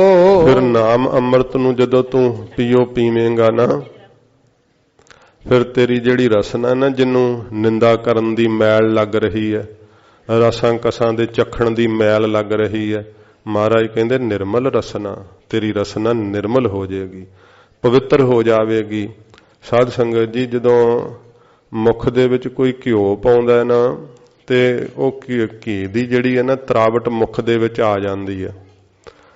ਜਦੋਂ ਨਾਮ ਦੀ ਤਰਾਵਟ ਆਉਂਦੀ ਹੈ ਨਾ, ਉਹੋ ਜੀ ਤਰਾਵਟ ਕਿਸੇ ਚੀਜ਼ ਦੀ ਹੋਰ ਹੈ ਹੀ ਨਹੀਂ। ਇਹੋ ਜਿਹਾ ਮਨ ਦੇ ਅੰਦਰ ਸੁਖ ਦਾ ਅਨੁਭਵ ਹੁੰਦਾ ਹੈ। ਮੁਖ ਦੇ ਵਿੱਚ ਇਹੋ ਜੀ ਸਾਧ ਸੰਗਤ ਜੀ ਤਸਵੀਰ ਬਣ ਜਾਂਦੀ ਹੈ। ਸੱਚੇ ਪਾਤਸ਼ਾਹ ਜੀ ਮਹਾਰਾਜ ਕਹਿੰਦੇ ਰਸਨਾ ਦੇ ਨਾਲ ਨਾਲ ਸਾਰਾ ਸਰੀਰ ਹੀ ਪਵਿੱਤਰ ਹੋ ਜਾਂਦਾ ਜਦੋਂ ਰਸਨਾ ਤੋਂ ਪੀਵੀਏ। ਇਹ ਨਾਮ ਅੰਮ੍ਰਿਤ ਨੂੰ ਮਹਾਰਾਜ ਕਹਿੰਦੇ ਨੇ ਰਸਨਾ ਤੋਂ ਪੀ ਲੈ। ਜਦੋਂ ਰਸਨਾ ਤੋਂ ਪੀਵੇਂਗਾ ਤਾਂ ਫਿਰ ਨਿਰਮਲ ਰਸਨਾ, ਤੇਰੀ ਰਸਨਾ ਨਿਰਮਲ ਹੋ ਜਾਏਗੀ, ਪਵਿੱਤਰ ਹੋ ਜਾਵੇਗੀ। ਅਥਵਾ ਮਹਾਰਾਜ ਜੀ ਕਹਿੰਦੇ ਨਿਰਮਲ ਰਸਨਾ ਅੰਮ੍ਰਿਤ ਪੀਓ। ਪਹਿਲੋਂ ਆਪਣੀ ਰਸਨਾ ਨੂੰ ਮਹਾਰਾਜ ਕਹਿੰਦੇ ਨਿਰਮਲ ਕਰ ਲਓ। ਨਿਰਮਲ ਕਿਵੇਂ ਕਰੀਦਾ ਹੈ? ਵਾਹਿਗੁਰੂ ਮੰਤਰ ਦੇ ਜਾਪ ਨਾਲ ਹੀ ਰਸਨਾ ਪਵਿੱਤਰ ਹੁੰਦੀ ਹੈ। ਰਾਮ ਗੋਬਿੰਦ ਜਪਿੰਦਿਆਂ ਹੋਵਾ ਮੁਖ ਪਵਿੱਤਰ। ਮਹਾਰਾਜ ਜੀ ਨੇ ਕਿਹਾ ਇਹ ਰਸਨਾ ਤੂੰ ਅਨਰਸ ਰਾਚ ਰਹੀ, ਤੇਰੀ ਪਿਆਸ ਨਾ ਜਾਏ, ਪਿਆਸ ਨਾ ਜਾਏ ਹੋਰ ਤਾਂ ਕਿਤਾ ਜਿਚਰ ਹਰ ਰਸ ਪੱਲੇ ਨਾ ਪਾਏ। ਮਹਾਰਾਜ ਜੀ ਕਹਿੰਦੇ ਆ ਰਸਨਾ ਪਵਿੱਤਰ ਹੋ ਜਾਵੇਗੀ, ਨਿਰਮਲ ਹੋ ਜਾਵੇਗੀ ਜਦੋਂ ਤੂੰ ਵਾਹਿਗੁਰੂ ਨਾਮ ਜਪੇਂਗਾ ਤੇ ਫਿਰ ਤੈਨੂੰ ਅੰਮ੍ਰਿਤ ਵਰਗਾ ਮਿੱਠਾ ਸਵਾਦ ਆਉਣ ਲੱਗ ਜਾਣਾ। ਜਦੋਂ ਰਸਨਾ ਇਹਨੂੰ ਅਜੇ ਨਿਰਮਲ ਨਹੀਂ ਹੋਈ, ਰਸਨਾ ਨੂੰ ਮੈਲ ਲੱਗੀ ਹੋਈ ਹੈ, ਝੂਠ ਲੱਗੀ ਹੋਈ ਹੈ, ਰਸਨਾ ਨੂੰ ਝੂਠ ਬੋਲਣ ਦੀ ਕਿੰਨੀ ਝੂਠ ਚਿੰਬੜੀ ਹੋਈ ਹੈ, ਉਹ ਤੇਰੇ ਜ਼ਬਾਨ ਤੋਂ ਲੈਂਦਾ ਹੀ ਨਹੀਂ ਝੂਠ। ਹੋਰ ਕਿੰਨੀਆਂ ਮੈਲਾਂ ਤੇਰੀ ਰਸਨਾ ਨੂੰ ਚਿੰਬੜੀਆਂ ਹੋਈਆਂ, ਉਹ ਲੈਂਦੀਆਂ ਹੀ ਨਹੀਂ ਮੈਲਾਂ। ਤਾਂ ਸਤਿਗੁਰੂ ਜੀ ਕਹਿੰਦੇ ਨੇ ਨਿਰਮਲ ਰਸਨਾ ਅੰਮ੍ਰਿਤ ਪੀਓ। ਨਾਮ ਅੰਮ੍ਰਿਤ ਨੂੰ ਪੀ ਲੈ ਤੇ ਫਿਰ ਆਪਣੀ ਰਸਨਾ ਨੂੰ ਨਿਰਮਲ ਪਵਿੱਤਰ ਕਰ ਲੈਣਾ ਕਰ। ਸਦਾ ਸੁਹੇਲਾ ਕਰ ਲਹਿ ਜੀਓ। ਆਪਣੇ ਦਿਲ ਨੂੰ ਸਦਾ ਸੁਖੀ ਕਰ ਲੈ। ਮਹਾਰਾਜ ਕਹਿੰਦੇ ਜਿਹੜਾ ਦਿਲ ਵਾ ਨਾ ਅੰਦਰੋਂ ਬਾਹਰੋਂ ਸੰਸਾਰ ਨੂੰ ਕਹਿਣ ਵਾਸਤੇ ਕਹਿੰਦਾ ਬੜਾ ਆਨੰਦ ਹੈ, ਬੜੇ ਸੁਖੀ ਹੈ, ਅੰਦਰੋਂ ਬਿਪਤਾ ਨੂੰ ਫੜੇ ਹੁੰਦੇ, ਬਹੁਤ ਪਰੇਸ਼ਾਨ ਹੁੰਦੇ ਹੈ। ਦੁਨੀਆ ਨਾਮ ਤੋਂ ਬਿਨਾਂ ਦੁਖੀ ਹੋ ਰਹੀ ਹੈ। ਸੱਚੇ ਪਾਤਸ਼ਾਹ ਜੀ ਕਹਿੰਦੇ ਤੂੰ ਸਦਾ ਵਾਸਤੇ ਆਪਣੇ ਜਿਹੜਾ ਨਾ ਜੀ ਨੂੰ, ਆਪਣੇ ਦਿਲ ਨੂੰ, ਆਪਣੇ ਮਨ ਨੂੰ ਸੁਹੇਲਾ ਕਰ ਲੈ। ਕਾਮ ਕ੍ਰੋਧ ਦੇ ਬੰਧਨਾਂ ਤੋਂ ਛੁੱਟ ਜਾਏਗਾ, ਦੁੰਦਵਾਦ ਤੋਂ ਛੁੱਟ ਜਾਏਗਾ, ਦੁੱਖਾਂ ਤੋਂ ਛੁੱਟ ਜਾਏਗਾ। ਮਹਾਰਾਜ ਕਹਿੰਦੇ ਸਦਾ ਲਈ ਸੁਖੀ ਕਰ ਲੈਣਾ ਕਰ ਆਪਣੇ ਮਨ ਨੂੰ। ਨੈਨਹੁ ਪੇਖ ਠਾਕੁਰ ਕਾ ਰੰਗ। ਅੱਖਾਂ ਨਾਲ ਕੀ ਦੁਨੀਆ ਦੇ ਪਰਾਏ ਰੂਪ ਵੇਖਦਾ ਰਹਿਣਾ, ਤੇਰੇ ਅੰਦਰ ਦ੍ਰਿਸ਼ਟੀ 'ਚ ਹੀ ਫਰਕ ਵਾ ਨਾ। ਨੈਨਹੁ ਪੇਖ ਠਾਕੁਰ ਕਾ ਰੰਗ। ਉਹ ਜੋ ਠਾਕੁਰ ਮਾਲਕ ਹੈ ਨਾ ਵਾਹਿਗੁਰੂ, ਮਹਾਰਾਜ ਕਹਿੰਦੇ ਭਾਈ ਉਹਦੀ ਅਸਚਰਜਤਾਈ ਵੇਖਣਾ ਕਰ। ਬਲਹਾਰੀ ਕੁਦਰਤ ਵਸਿਆ ਤੇਰਾ ਅੰਤ ਨਾ ਜਾਈ ਲਖਿਆ। ਉਹਦੇ ਜਿਹੜੇ ਰੰਗ ਕੌਤਕ ਹਨ, ਸੱਚੇ ਪਾਤਸ਼ਾਹ ਜੀ ਕਹਿੰਦੇ ਐ ਇਹ ਆਪਣੀਆਂ ਅੱਖਾਂ ਨਾਲ ਵੇਖਣਾ ਕਰ।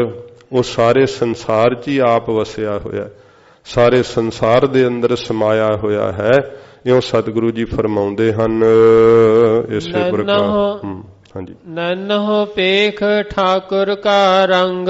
ਨੈਨਹੁ ਨੇਤਰਾਂ ਦੇ ਨਾਲ ਮਹਾਰਾਜ ਕਹਿੰਦੇ ਠਾਕੁਰ ਦੇ ਰੰਗ ਕੌਤਕ ਜਿਹੜੇ ਹਨ ਉਹਨਾਂ ਨੂੰ ਵੇਖਣਾ ਕਰ। ਉਹ ਆਪ ਵਰਤ ਰਿਹਾ ਸਭ ਦੇ ਅੰਦਰ।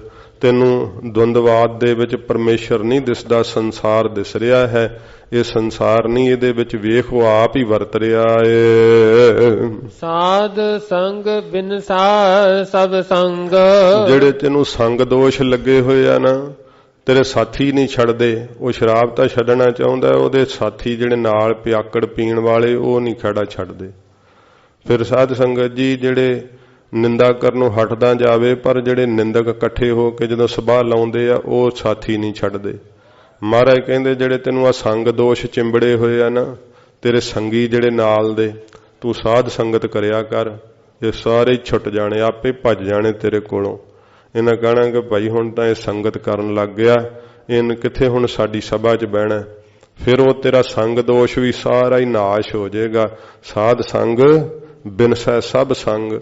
ਜਿਹੜੇ ਤੇਰੀ ਸੰਗਤ ਕਰੀ ਬੈਠੇ ਆ ਨਾ, ਜਿਨ੍ਹਾਂ ਦੇ ਨਾਲ ਤੂੰ ਹਰ ਵੇਲੇ ਇੱਕਮਿਕ ਹੋਇਆ ਰਹਿਣਾ, ਕਾਮ ਕ੍ਰੋਧ ਲੋਭ ਮੋਹ ਹੰਕਾਰ, ਇਹਨਾਂ ਦੇ ਨਾਲ ਤੇਰੀ ਬੜੀ ਜ਼ਿਆਦੀ ਜਿਹੜੀ ਆ ਮਿੱਤਰਤਾ ਪਈ ਹੋਈ ਹੈ। ਤੇ ਇਹ ਸੰਗ ਦੋਸ਼ ਤੈਨੂੰ ਲਾ ਰਹੇ ਆ ਬਹੁਤ ਜ਼ਿਆਦਾ। ਇਹਨਾਂ ਕਰਕੇ ਦੋਸ਼ ਚਿੰਬੜ ਰਹੇ ਆ ਨਾ ਤੈਨੂੰ। ਮਹਾਰਾਜ ਕਹਿੰਦੇ ਸਾਧ ਸੰਗਤ ਕਰਿਆ ਕਰ। ਫਿਰ ਜਦੋਂ ਸਾਧ ਸੰਗਤ ਕਰੇਗਾ, ਵਿਕਾਰਾਂ ਦਾ ਵੀ ਜਿਹੜਾ ਨਾ ਸੰਗੀ ਬਣੇ ਪਏ ਜਿਹੜੇ ਤੇਰੇ, ਇਹਨਾਂ ਦਾ ਵੀ ਦੋਸ਼ ਤੇਰੇ ਅੰਦਰੋਂ ਨਾਸ਼ ਹੋ ਜਾਵੇਗਾ। ਚਰਨ ਚਲੋ ਮਾਰਗ ਗੋਬਿੰਦ। ਪੈਰਾਂ ਨਾਲ ਮਹਾਰਾਜ ਸੱਚੇ ਪਾਤਸ਼ਾਹ ਜੀ ਕਹਿੰਦੇ ਆ ਵਾਹਿਗੁਰੂ ਦੀ ਪ੍ਰਾਪਤੀ ਵਾਲੇ ਮਾਰਗ ਤੇ ਰਸਤੇ ਤੇ ਚੱਲਿਆ ਕਰ। ਤੂੰ ਕਿੱਧਰ ਨੂੰ ਚੱਲਦਾ ਹੈ? ਸ਼ਾਮਾਂ ਪੈਂਦੀਆਂ ਨਹੀਂ ਤੈਨੂੰ ਠੇਕੇ ਦਾ ਖਿਆਲ ਆ ਜਾਂਦਾ, ਫਿਰ ਤੇਰਾ ਸਰੀਰ ਟੁੱਟਣ ਭੱਜਣ ਲੱਗ ਜਾਂਦਾ, ਨਸ਼ੇ ਦਾ ਤੂੰ ਆਦੀ ਬਣ ਗਿਆ ਹੈ। ਕਿਹੋ ਜੀਆਂ ਇਹ ਸੱਚੇ ਪਾਤਸ਼ਾਹ ਜੀ ਮਹਾਰਾਜ ਕਹਿੰਦੇ ਨੇ ਆਦਤਾਂ ਜੀਵ ਦੀਆਂ ਹੁੰਦੀਆਂ, ਤੇ ਭਾਲਦਾ ਹੈ ਨਾਮ, ਭਾਲਦਾ ਹੈ ਵਾਹਿਗੁਰੂ ਜੀ ਦੇ ਨਾਮ ਦਾ ਸੁੱਖ। ਇਹ ਕਿਵੇਂ ਪ੍ਰਾਪਤ ਹੋ ਸਕਦਾ ਹੈ? ਸੱਚੇ ਪਾਤਸ਼ਾਹ ਜੀ ਕਹਿੰਦੇ ਨੇ ਚਰਨ ਚਲੋ ਮਾਰਗ ਗੋਬਿੰਦ। ਜੇ ਪੈਰਾਂ ਕਰਕੇ ਵੀ ਚੱਲਣਾ ਨਾ, ਤੇ ਗੋਬਿੰਦ ਦਾ ਮਾਰਗ ਕਿਹੜਾ? ਸਤ ਸੰਗਤ ਵਾਲਾ। ਪੈਰਾਂ ਨਾਲ ਚੱਲ ਕੇ ਸਤ ਸੰਗਤ ਵਿੱਚ ਜਾਇਆ ਕਰ। ਤੇ ਸੱਚੇ ਪਾਤਸ਼ਾਹ ਜੀ ਮਹਾਰਾਜ ਕਹਿੰਦੇ ਇਸ ਰਸਤੇ ਤੇ ਤੁਰਿਆ ਕਰ। ਫਿਰ ਭੈ ਕੇ ਚਰਨ ਕਰ ਭਾਵ ਕੇ, ਲੋਇਣ ਸੁਰਤ ਕਰੇ, ਨਾਨਕ ਕਹੈ ਸਿਆਣੀਏ ਇਵ ਕੰਤ ਮਿਲਾਵਾ ਹੋਏ। ਸਾਧ ਸੰਗਤ ਜੀ ਜਿਹੜੇ ਭੈ ਦੇ ਵਾਹਿਗੁਰੂ ਦਾ ਡਰ ਅੰਦਰ ਧਾਰਨ ਕਰਨਾ ਨਾ, ਇਹ ਪੈਰ ਬਣਾਉਣਾ ਕਰ। ਕਰ ਜਿਹੜੇ ਹੱਥ ਹਨ ਇਹ ਭਾਵ ਦੇ ਸ਼ਰਧਾ ਦੇ ਬਣਾਉਣਾ ਕਰ। ਤੇ ਜਿਹੜੇ ਲੋਇਣ ਅੱਖਾਂ ਹਨ ਇਹ ਤੇਰੀਆਂ ਸੁਰਤ ਵਾ ਅੰਦਰ, ਇਹਨੂੰ ਅੱਖਾਂ ਬਣਾਉਣਾ ਕਰ। ਲੋਇਣ ਸੁਰਤ ਕਰੇ। ਤੇ ਜਦੋਂ ਤੇਰੀ ਸੁਰਤ ਅੱਖਾਂ ਬਣ ਗਈਆਂ ਨਾ, ਮਹਾਰਾਜ ਕਹਿੰਦੇ ਫਿਰ ਨਾਨਕ ਕਹੈ ਸਿਆਣੀਏ ਇਵ ਕੰਤ ਮਿਲਾਵਾ ਹੋਏ। ਇਉਂ ਇਹ ਸਿਆਣੀਏ ਜੀਵ ਰੂਪੀ ਇਸਤਰੀਏ ਤੈਨੂੰ ਕੰਤ ਪਤੀ ਦਾ ਮਿਲਾਪ ਹੋ ਜਾਵੇਗਾ, ਵਾਹਿਗੁਰੂ ਜੀ ਨੂੰ ਪ੍ਰਾਪਤ ਹੋ ਜਾਵੇਂਗੀ। ਤੇ ਇਸ ਤਰ੍ਹਾਂ ਤੂੰ ਭੈ ਦੇ ਚਰਨਾਂ ਨਾਲ ਗੋਬਿੰਦ ਦੇ ਮਾਰਗ ਦੇ ਉੱਤੇ ਜੋ ਸਾਰੀ ਪ੍ਰਿਥਵੀ ਦਾ ਪਾਲਕ ਹੈ ਨਾ, ਮਹਾਰਾਜ ਕਹਿੰਦੇ ਉਹਦੀ ਪ੍ਰਾਪਤੀ ਦੇ ਮਾਰਗ ਦੇ ਉੱਤੇ ਚੱਲਣਾ ਕਰ। ਫਿਰ ਸੱਚੇ ਪਾਤਸ਼ਾਹ ਜੀ ਫਰਮਾਉਂਦੇ ਹਨ ਇਸੇ ਪ੍ਰਕਾਰ, ਚਰਨ ਚਲੋ ਮਾਰਗ ਗੋਬਿੰਦ, ਚਰਨ ਚਲੋ ਮਾਰਗ ਗੋਬਿੰਦ। ਧੰਨ ਗੁਰੂ ਗੋਬਿੰਦ ਸਿੰਘ ਸੱਚੇ ਪਾਤਸ਼ਾਹ ਨੇ ਕਿਹੜਾ ਮਾਰਗ ਦਰਸਾਇਆ? ਸੱਚੇ ਪਾਤਸ਼ਾਹ ਜੀ ਨੇ ਗਰੀਬ ਨਵਾਜ ਸਤਿਗੁਰਾਂ ਜੀ ਨੇ ਖੰਡੇ ਦੀ ਰਹਿਤ ਬਖਸ਼ਿਸ਼ ਕੀਤੀ, ਅੰਮ੍ਰਿਤ ਬਖਸ਼ਿਸ਼ ਕੀਤਾ ਹੈ ਤੇ ਸਤਿਗੁਰਾਂ ਜੀ ਨੇ ਮਾਰਗ ਦਿਖਾਇਆ ਹੈ। ਇਹ ਸਤਿਗੁਰੂ ਜੀ ਨੇ ਮਾਰਗ ਦਿਖਾ ਕਰਕੇ ਕਿਹਾ ਕਿ ਇਹ ਮਾਰਗ ਸਾਨੂੰ ਅਕਾਲ ਪੁਰਖ ਵਾਹਿਗੁਰੂ ਨੇ ਪ੍ਰਗਟ ਕਰਨ ਲਈ ਆਗਿਆ ਕੀਤੀ ਹੈ। ਇਹ ਮਹਾਰਾਜ ਜੀ ਨੇ ਕਿਹਾ ਗਿਆ, ਭਈ ਅਕਾਲ ਕੀ ਤਬੀ ਚਲਾਇਓ ਪੰਥ, ਸਭ ਸਿੱਖਣ ਕੋ ਹੁਕਮ ਹੈ ਗੁਰੂ ਮਾਨਿਓ ਗ੍ਰੰਥ। ਇਹ ਪੰਥ ਕਿਹੜਾ ਰਸਤਾ? ਮਹਾਰਾਜ ਕਹਿੰਦੇ ਇਹ ਰਸਤਾ ਜਿਹੜਾ ਨਾ ਅਕਾਲ ਪੁਰਖ ਵਾਹਿਗੁਰੂ ਦੀ ਆਗਿਆ ਨਾਲ ਅਸੀਂ ਚਲਾਇਆ ਸੰਸਾਰ ਦੇ ਅੰਦਰ। ਹੇ ਗੁਰਸਿੱਖੋ, ਇਸ ਪੰਥ ਰਸਤੇ ਦੇ ਉੱਤੇ ਚੱਲਣਾ ਕਰੋ। ਇਹ ਗੁਰੂ ਗੋਬਿੰਦ ਸਿੰਘ ਸਾਹਿਬ ਦਾ ਦੱਸਿਆ ਹੋਇਆ ਮਾਰਗ ਕਿੱਥੇ ਜਾਂਦਾ? ਸਿੱਧਾ ਨਿਰੰਕਾਰ ਦੇ ਘਰ ਵਿੱਚ ਜਾਂਦਾ। ਵਾਹਿਗੁਰੂ ਦੇ ਸਰੂਪ ਵਿੱਚ ਅਭੇਦ ਹੋਣ ਵਾਸਤੇ ਸੱਚੇ ਪਾਤਸ਼ਾਹ ਨੇ ਇਹ ਮਾਰਗ ਬਖਸ਼ਿਸ਼ ਕੀਤਾ ਹੈ। ਫਿਰ ਸਤਿਗੁਰੂ ਪਾਤਸ਼ਾਹ ਜੀ ਮਹਾਰਾਜ ਫਰਮਾਉਂਦੇ ਹਨ ਇਸੇ ਪ੍ਰਕਾਰ, ਚਰਨ ਚਲੋ ਮਾਰਗ ਗੋਬਿੰਦ। ਸਾਧ ਸੰਗਤ ਜੀ, ਮਨ ਤੇ ਬੁੱਧ ਵੀ ਪੈਰ ਹੁੰਦੇ ਆ, ਇਹਨਾਂ ਨਾਲ ਚੱਲ ਕਰਕੇ ਸੱਚੇ ਪਾਤਸ਼ਾਹ ਜੀ ਮਹਾਰਾਜ ਕਹਿੰਦੇ ਆ ਕਿ ਵਾਹਿਗੁਰੂ ਜੀ ਤੱਕ ਪਹੁੰਚੀਦਾ ਹੈ। ਤੇ ਇਹ ਮਾਰਗ ਕਿਹੜਾ ਹੈ? ਮਨ ਤੇ ਬੁੱਧ ਨੂੰ ਪ੍ਰੇਮ ਦੇ ਮਾਰਗ ਤੇ ਤੋਰੀਦਾ ਹੈ। ਜਦੋਂ ਪ੍ਰੇਮ ਦੇ ਮਾਰਗ ਤੇ ਚੱਲੀਏ ਨਾ, ਇਹ ਗੋਬਿੰਦ ਦਾ ਮਾਰਗ ਹੈ, ਇਹ ਵਾਹਿਗੁਰੂ ਦਾ ਮਾਰਗ ਹੈ। ਤੇ ਤੂੰ ਕਿਹੜੇ ਮਾਰਗਾਂ ਤੇ ਤੁਰਿਆ ਫਿਰਦਾ? ਤੇ ਜੇ ਹੁਣ ਕੋਈ ਇੱਥੋਂ ਮਾਰਗ ਤਾਂ ਪਕੜ ਲੈ, ਰਸਤਾ ਤਾਂ ਪਕੜ ਲੈ ਔਰੰਗਾਬਾਦ ਦਾ, ਤੇ ਕਹੇ ਹੈਦਰਾਬਾਦ ਨਹੀਂ ਆਇਆ। ਭਈ ਮਾਰਗ ਤਾਂ ਤੁਸਾਂ ਪਕੜਿਆ ਹੋਇਆ ਸੰਸਾਰ ਦੇ ਪਦਾਰਥਾਂ ਵਾਲਾ, ਰਸਤਾ ਤਾਂ ਪਕੜਿਆ ਹੋਇਆ ਸਰੀਰ ਦੇ ਸੁੱਖਾਂ ਵਾਲਾ, ਵਾਹਿਗੁਰੂ ਦੀ ਪ੍ਰੀਤ ਵਾਲਾ ਮਾਰਗ ਨਹੀਂ ਅਜੇ ਤੁਸੀਂ ਪਕੜਿਆ। ਇਸ ਕਰਕੇ ਮਹਾਰਾਜ ਕਹਿੰਦੇ ਉੱਥੇ ਮੰਜ਼ਿਲ ਸੁੱਖ ਦੀ ਕਿਵੇਂ ਆਵੇਗੀ? ਨਹੀਂ ਆ ਸਕਦੀ। ਜੇ ਚਰਨਾਂ ਨਾਲ ਤੁਰਨਾ ਤਾਂ ਮਹਾਰਾਜ ਕਹਿੰਦੇ ਗੋਬਿੰਦ ਦੀ ਪ੍ਰੀਤ ਵਾਲੇ ਮਾਰਗ ਤੇ ਤੁਰੋ, ਵਾਹਿਗੁਰੂ ਜੀ ਦੀ ਪ੍ਰਾਪਤੀ ਵਾਲੇ ਮਾਰਗ ਤੇ ਸਤਿਗੁਰੂ ਜੀ ਕਹਿੰਦੇ ਭਾਈ ਤੁਰਨਾ ਕਰੋ। ਮਿਟਹਿ ਪਾਪ ਜਪਿਆ ਹਰ ਬਿੰਦ। ਸਾਧ ਸੰਗਤ ਜੀ, ਪਲ ਦਾ ਚੌਵੀਵਾਂ ਹਿੱਸਾ ਜਿਹੜਾ ਉਹਨੂੰ ਬਿੰਦ ਕਹਿੰਦੇ ਆ, ਤੇ ਜਿਹੜੇ ਆ 6 ਖਿਣ ਗੁਜ਼ਰ ਜਾਂਦੇ ਆ ਇੱਕ ਬਿੰਦ ਦੇ ਅੰਦਰ। ਇਉਂ ਸੱਚੇ ਪਾਤਸ਼ਾਹ ਜੀ ਮਹਾਰਾਜ ਕਹਿੰਦੇ ਆ ਭਾਈ ਜਦੋਂ ਪਲ ਦਾ 24ਵਾਂ ਹਿੱਸਾ ਇੱਕ ਬਿੰਦ ਮਾਤਰ ਵੀ ਜਦੋਂ ਵਾਹਿਗੁਰੂ ਦਾ ਨਾਮ ਜਪੀਏ ਤਾਂ ਸਤਿਗੁਰੂ ਜੀ ਕਹਿੰਦੇ ਹਨ, ਫਿਰ ਪੜੋ, ਮਿਟਹਿ ਪਾਪ ਜਪਿਆ ਹਰ ਬਿੰਦ। ਇੰਨਾ ਥੋੜਾ ਸਮਾਂ ਵੀ ਮਹਾਰਾਜ ਕਹਿੰਦੇ ਵਾਹਿਗੁਰੂ ਦੇ ਨਾਮ ਨੂੰ ਤੂੰ ਜਪ ਲਵੇਂ ਨਾ ਤੇ ਮਿਟ ਜਾਣਗੇ ਸਾਰੇ ਤੇਰੇ ਪਾਪ ਜਿਹੜੇ ਤੈਨੂੰ ਭਜਨ ਨਹੀਂ ਕਰਨ ਦਿੰਦੇ। ਵੇਖੋ ਇੰਨਾ ਥੋੜਾ ਸਮਾਂ ਭਜਨ ਕਰ ਲਿਆ ਜਾਵੇ ਨਾ ਸੱਚੇ ਮਨ ਨਾਲ ਪ੍ਰੀਤ ਲਾ ਕਰਕੇ, ਜੇ ਕਦੇ ਇੰਨਾ ਸਮਾਂ ਵੀ ਮਨ ਜੁੜ ਗਿਆ ਨਾ ਤਾਂ ਸਾਧ ਸੰਗਤ ਜੀ ਏਡੀ ਨਾਮ ਦੀ ਸ਼ਕਤੀ ਹੈ, ਸਾਰੇ ਪਾਪ ਮਹਾਰਾਜ ਕਹਿੰਦੇ ਨਾਸ਼ ਹੋ ਜਾਂਦੇ। ਮਿਟਹਿ ਪਾਪ ਜਪੀਐ ਹਰ ਬਿੰਦ। ਥੋੜਾ ਮਾਤਰ ਵੀ ਬਿੰਦ ਮਾਤਰ ਵੀ ਮਹਾਰਾਜ ਕਹਿੰਦੇ ਭਾਈ ਜੇ ਜਪ ਲਈਏ ਤੇ ਫਿਰ ਸਾਰੇ ਪਾਪ ਨਾਸ਼ ਹੋ ਜਾਂਦੇ ਆ। ਮਿਟਹਿ ਪਾਪ ਜਪੀਐ ਹਰ ਬਿੰਦ। ਬਿੰਦ ਭਾਵ ਗਿਆਤ ਹੋ ਕਰਕੇ, ਸੁੱਤੇ ਪਿਆ ਨਹੀਂ, ਅਵੇਸੜੇ ਹੋ ਕਰਕੇ ਨਹੀਂ, ਬੇਸੁਰਤੇ ਨਹੀਂ। ਬਿੰਦ ਗਿਆਨ ਪੂਰਵਕ, ਗਿਆਤ ਪੂਰਵਕ ਜੇ ਵਾਹਿਗੁਰੂ ਨੂੰ ਜਪੀਏ ਤਾਂ ਮਹਾਰਾਜ ਕਹਿੰਦੇ ਭਾਈ ਸਾਰੇ ਪਾਪ ਨਾਸ਼ ਹੋ ਜਾਂਦੇ ਆ। ਕਰ ਹਰ ਕਰਮ ਸਰਵਨ ਹਰ ਕਥਾ। ਕਰ ਹਰ ਕਰਮ, ਵਾਹਿਗੁਰੂ ਦੇ ਪਿਆਰ ਵਾਲੇ ਕਰਮ ਕਰਿਆ ਕਰ। ਤੂੰ ਵਾਹਿਗੁਰੂ ਜੀ ਦੀ ਪ੍ਰਾਪਤੀ ਦਾ ਕਰਮ ਕਰਦਾ, ਇਹ ਵੇਖ ਆਪਣੇ ਮਨ ਦੇ ਅੰਦਰ। ਵਾਹਿਗੁਰੂ ਦੀ ਪ੍ਰਾਪਤੀ ਦਾ ਕਰਮ ਕੀ ਹੈ? ਸਰਵਨ ਹਰ ਕਥਾ। ਕੰਨਾਂ ਨਾਲ ਵਾਹਿਗੁਰੂ ਦੀ ਕਥਾ ਸੁਣਿਆ ਕਰ। ਪਰਮੇਸ਼ਰ ਦੀ ਪ੍ਰਾਪਤੀ ਦੀ ਜਿਹੜੀ ਕਥਾ ਨਾ ਕਿ ਇਦਾਂ ਮੇਰਾ ਵਾਹਿਗੁਰੂ ਪ੍ਰਾਪਤ ਹੁੰਦਾ ਹੈ, ਇਵੇਂ ਵਾਹਿਗੁਰੂ ਜੀ ਦੀ ਪ੍ਰਸੰਨਤਾ ਹੁੰਦੀ ਹੈ। ਧੰਨ ਸਤਿਗੁਰੂ ਜੀ ਦੀ ਪਵਿੱਤਰ ਬਾਣੀ ਦੀ ਕਥਾ ਜਿਹੜੀ ਹੈ ਉਹ ਸੁਣਿਆ ਕਰ। ਇਹ ਵਾਹਿਗੁਰੂ ਦਾ ਹੀ ਕੰਮ ਹੈ, ਇਹ ਤੂੰ ਪਰਮੇਸ਼ਰ ਦਾ ਹੀ ਕੰਮ ਕਰਨ ਲੱਗ ਜਾਏਗਾ ਫਿਰ, ਕਿਉਂਕਿ ਪਰਮੇਸ਼ਰ ਨੇ ਤੈਨੂੰ ਭੇਜਿਆ ਜੋ ਇਸ ਕੰਮ ਵਾਸਤੇ ਹੈ ਸੰਸਾਰ ਦੇ ਅੰਦਰ। ਪਰ ਤੂੰ ਪਰਮੇਸ਼ਰ ਦਾ ਤਾਂ ਕੋਈ ਕੰਮ ਨਹੀਂ ਕਰਦਾ, ਆਪਣੇ ਘਰ ਦੇ ਕੰਮ ਸਾਰੇ ਕਰਦਾ, ਹੋਰ ਸਾਰੇ ਕੰਮ ਕਰਦਾ, ਪਰ ਤੂੰ ਇਹ ਹੀ ਕੰਮ ਨਹੀਂ ਕਰਦਾ ਭਜਨ ਦੇ ਕਰਨ ਦਾ। ਮਹਾਰਾਜ ਕਹਿੰਦੇ ਨੇ ਭਾਈ ਹੱਥਾਂ ਨਾਲ ਜਿਹੜੀ ਬਾਣੀ ਲਿਖਣੀ ਹੈ ਇਹ ਵੀ ਹਰੀ ਦਾ ਕਰਮ ਕਰਨਾ ਹੈ। ਕੰਨਾਂ ਨਾਲ ਬਾਣੀ ਸੁਣਨੀ ਹੈ ਜਿਹੜੀ, ਰਸਨਾ ਨਾਲ ਬੋਲਣੀ ਹੈ, ਨੇਤਰਾਂ ਨਾਲ ਸੰਗਤ ਦਾ ਦਰਸ਼ਨ ਕਰਨਾ, ਇਹ ਹਰੀ ਦੀ ਪ੍ਰਾਪਤੀ ਵਾਲੇ ਕਰਮ ਹੈ ਸਾਰੇ। ਕਰ ਹਰ ਕਰਮ, ਇਹ ਹਰੀ ਦਾ ਹੀ ਕੰਮ ਕਰਨਾ ਕਰ, ਪਰਮੇਸ਼ਰ ਦਾ ਨੌਕਰ ਬਣਨਾ ਕਰ। ਤੇ ਤੂੰ ਕਿਹਦਾ ਚਾਕਰ ਬਣਿਆ ਪਿਆ ਹੈ? ਸ਼ਰਵਨ ਹਰ ਕਥਾ, ਕੰਨਾਂ ਨਾਲ ਹਰੀ ਦੀ ਪ੍ਰਾਪਤੀ ਵਾਲੀ ਕਥਾ ਸੁਣਿਆ ਕਰ, ਫਿਰ ਵਾਹਿਗੁਰੂ ਦੀ ਪ੍ਰਾਪਤੀ ਦੇ ਕਰਮ ਤੂੰ ਕਰ ਸਕੇਂਗਾ। ਹਰ ਦਰਗਹ ਨਾਨਕ ਊਜਲ ਮਥਾ। ਹਰੀ ਦੀ ਦਰਗਾਹ ਵਿੱਚ ਮਹਾਰਾਜ ਕਹਿੰਦੇ ਤੇਰਾ ਮੱਥਾ ਮਸਤਕ ਜਿਹੜਾ ਨਾ ਉਜਲ ਹੋਵੇਗਾ। ਨਾਨਕ ਤੇ ਮੁਖ ਉਜਲੇ ਕੀਤੀ ਛੁੱਟੀ ਨਾਲ, ਪ੍ਰਕਾਸ਼ਵਾਨ ਹੋਵੇਗਾ ਤੇਰਾ ਚਿਹਰਾ, ਸੁਰਖਰੂ ਹੋ ਜਾਵੇਂਗਾ ਜਦੋਂ ਹਰੀ ਦੀ ਦਰਗਾਹ ਵਿੱਚ ਜਾਵੇਂਗਾ। ਬੜ ਭਾਗੀ ਤੇ ਜਨ ਜਗ ਮਾਹੇ। ਉਹ ਜਨ ਜਗਤ ਦੇ ਅੰਦਰ ਵੱਡਿਆਂ ਭਾਗਾਂ ਵਾਲੇ ਹਨ। ਸਦਾ ਸਦਾ ਹਰ ਕੇ ਗੁਣ ਗਾਹੇ। ਜਿਹੜੇ ਸਦਾ ਸਦਾ ਮੇਰੇ ਵਾਹਿਗੁਰੂ ਦੇ ਗੁਣਾਂ ਨੂੰ ਗਾਉਂਦੇ ਐ, ਪਰਮੇਸ਼ਰ ਦੇ ਨਾਮ ਨੂੰ ਜਪਦੇ ਐ। ਮਹਾਰਾਜ ਕਹਿੰਦੇ ਵੱਡਿਆਂ ਭਾਗਾਂ ਵਾਲੇ ਹਨ। ਰਾਮ ਨਾਮ ਜੋ ਕਰਹਿ ਵਿਚਾਰ। ਜੋ ਰਾਮ ਦੇ ਨਾਮ ਦੀ ਮਹਾਰਾਜ ਕਹਿੰਦੇ ਵਿਚਾਰ ਕਰਦੇ ਐ। ਕੀ ਵਿਚਾਰ ਕਰਦੇ ਐ? ਕਿ ਰਾਮ ਦਾ ਨਾਮ ਸਦਾ ਰਹਿਣ ਵਾਲਾ ਹੈ। ਜੇ ਉਹਨਾਂ ਨੂੰ ਵਿਚਾਰ ਨਾਲ ਪਤਾ ਲੱਗ ਜਾਂਦਾ ਹੈ ਕਿ ਇਹ ਸੰਸਾਰ ਦੇ ਅੰਦਰ ਬਾਕੀ ਸਭ ਕੁਝ ਚਲਾਇਮਾਨ ਹੈ, ਇੱਕੋ ਇੱਕ ਰਹਿਣ ਵਾਲਾ ਹੈ, ਤੋ ਵਾਹਿਗੁਰੂ ਦਾ ਨਾਮ ਹੈ। ਜਿਉ ਸੁਪਨਾ ਅਰ ਪੇਖਣਾ ਐਸੇ ਜਗ ਕੋ ਜਾਨ, ਇਨ ਮੈਂ ਕਛ ਸਾਚੋ ਨਹੀਂ ਨਾਨਕ ਬਿਨ ਭਗਵਾਨ। ਮਹਾਰਾਜ ਕਹਿੰਦੇ ਰਾਮ ਨਾਮ ਫਿਰ ਪੜੋ। ਰਾਮ ਨਾਮ ਜੋ ਕਰਹਿ ਵਿਚਾਰ। ਜਿਹੜਾ ਰਾਮ ਦੇ ਨਾਮ ਦੀ ਵਿਚਾਰ ਕਰਦਾ ਹੈ ਕਿ ਰਾਮ ਦਾ ਨਾਮ ਕਿੰਨਾ ਉੱਤਮ ਹੈ, ਇਹ ਜਪਣਾ ਚਾਹੀਦਾ। ਰਾਮ ਦਾ ਨਾਮ ਕਿਵੇਂ ਪ੍ਰਾਪਤ ਹੁੰਦਾ ਹੈ? ਜਿਹੜਾ ਵਿਚਾਰ ਕਰਦਾ ਆਪਣੇ ਅੰਦਰ। ਸੇ ਧਨਵੰਤ ਗਨੀ ਸੰਸਾਰ। ਮਹਾਰਾਜ ਕਹਿੰਦੇ ਉਹ ਧਨਵੰਤ ਹੈ, ਅਮੀਰ ਹੈ। ਸੰਸਾਰ ਦੇ ਅੰਦਰ ਉਸ ਨੂੰ ਬਹੁਤ ਵੱਡਾ ਅਮੀਰ ਗਿਣਨਾ ਚਾਹੀਦਾ ਹੈ।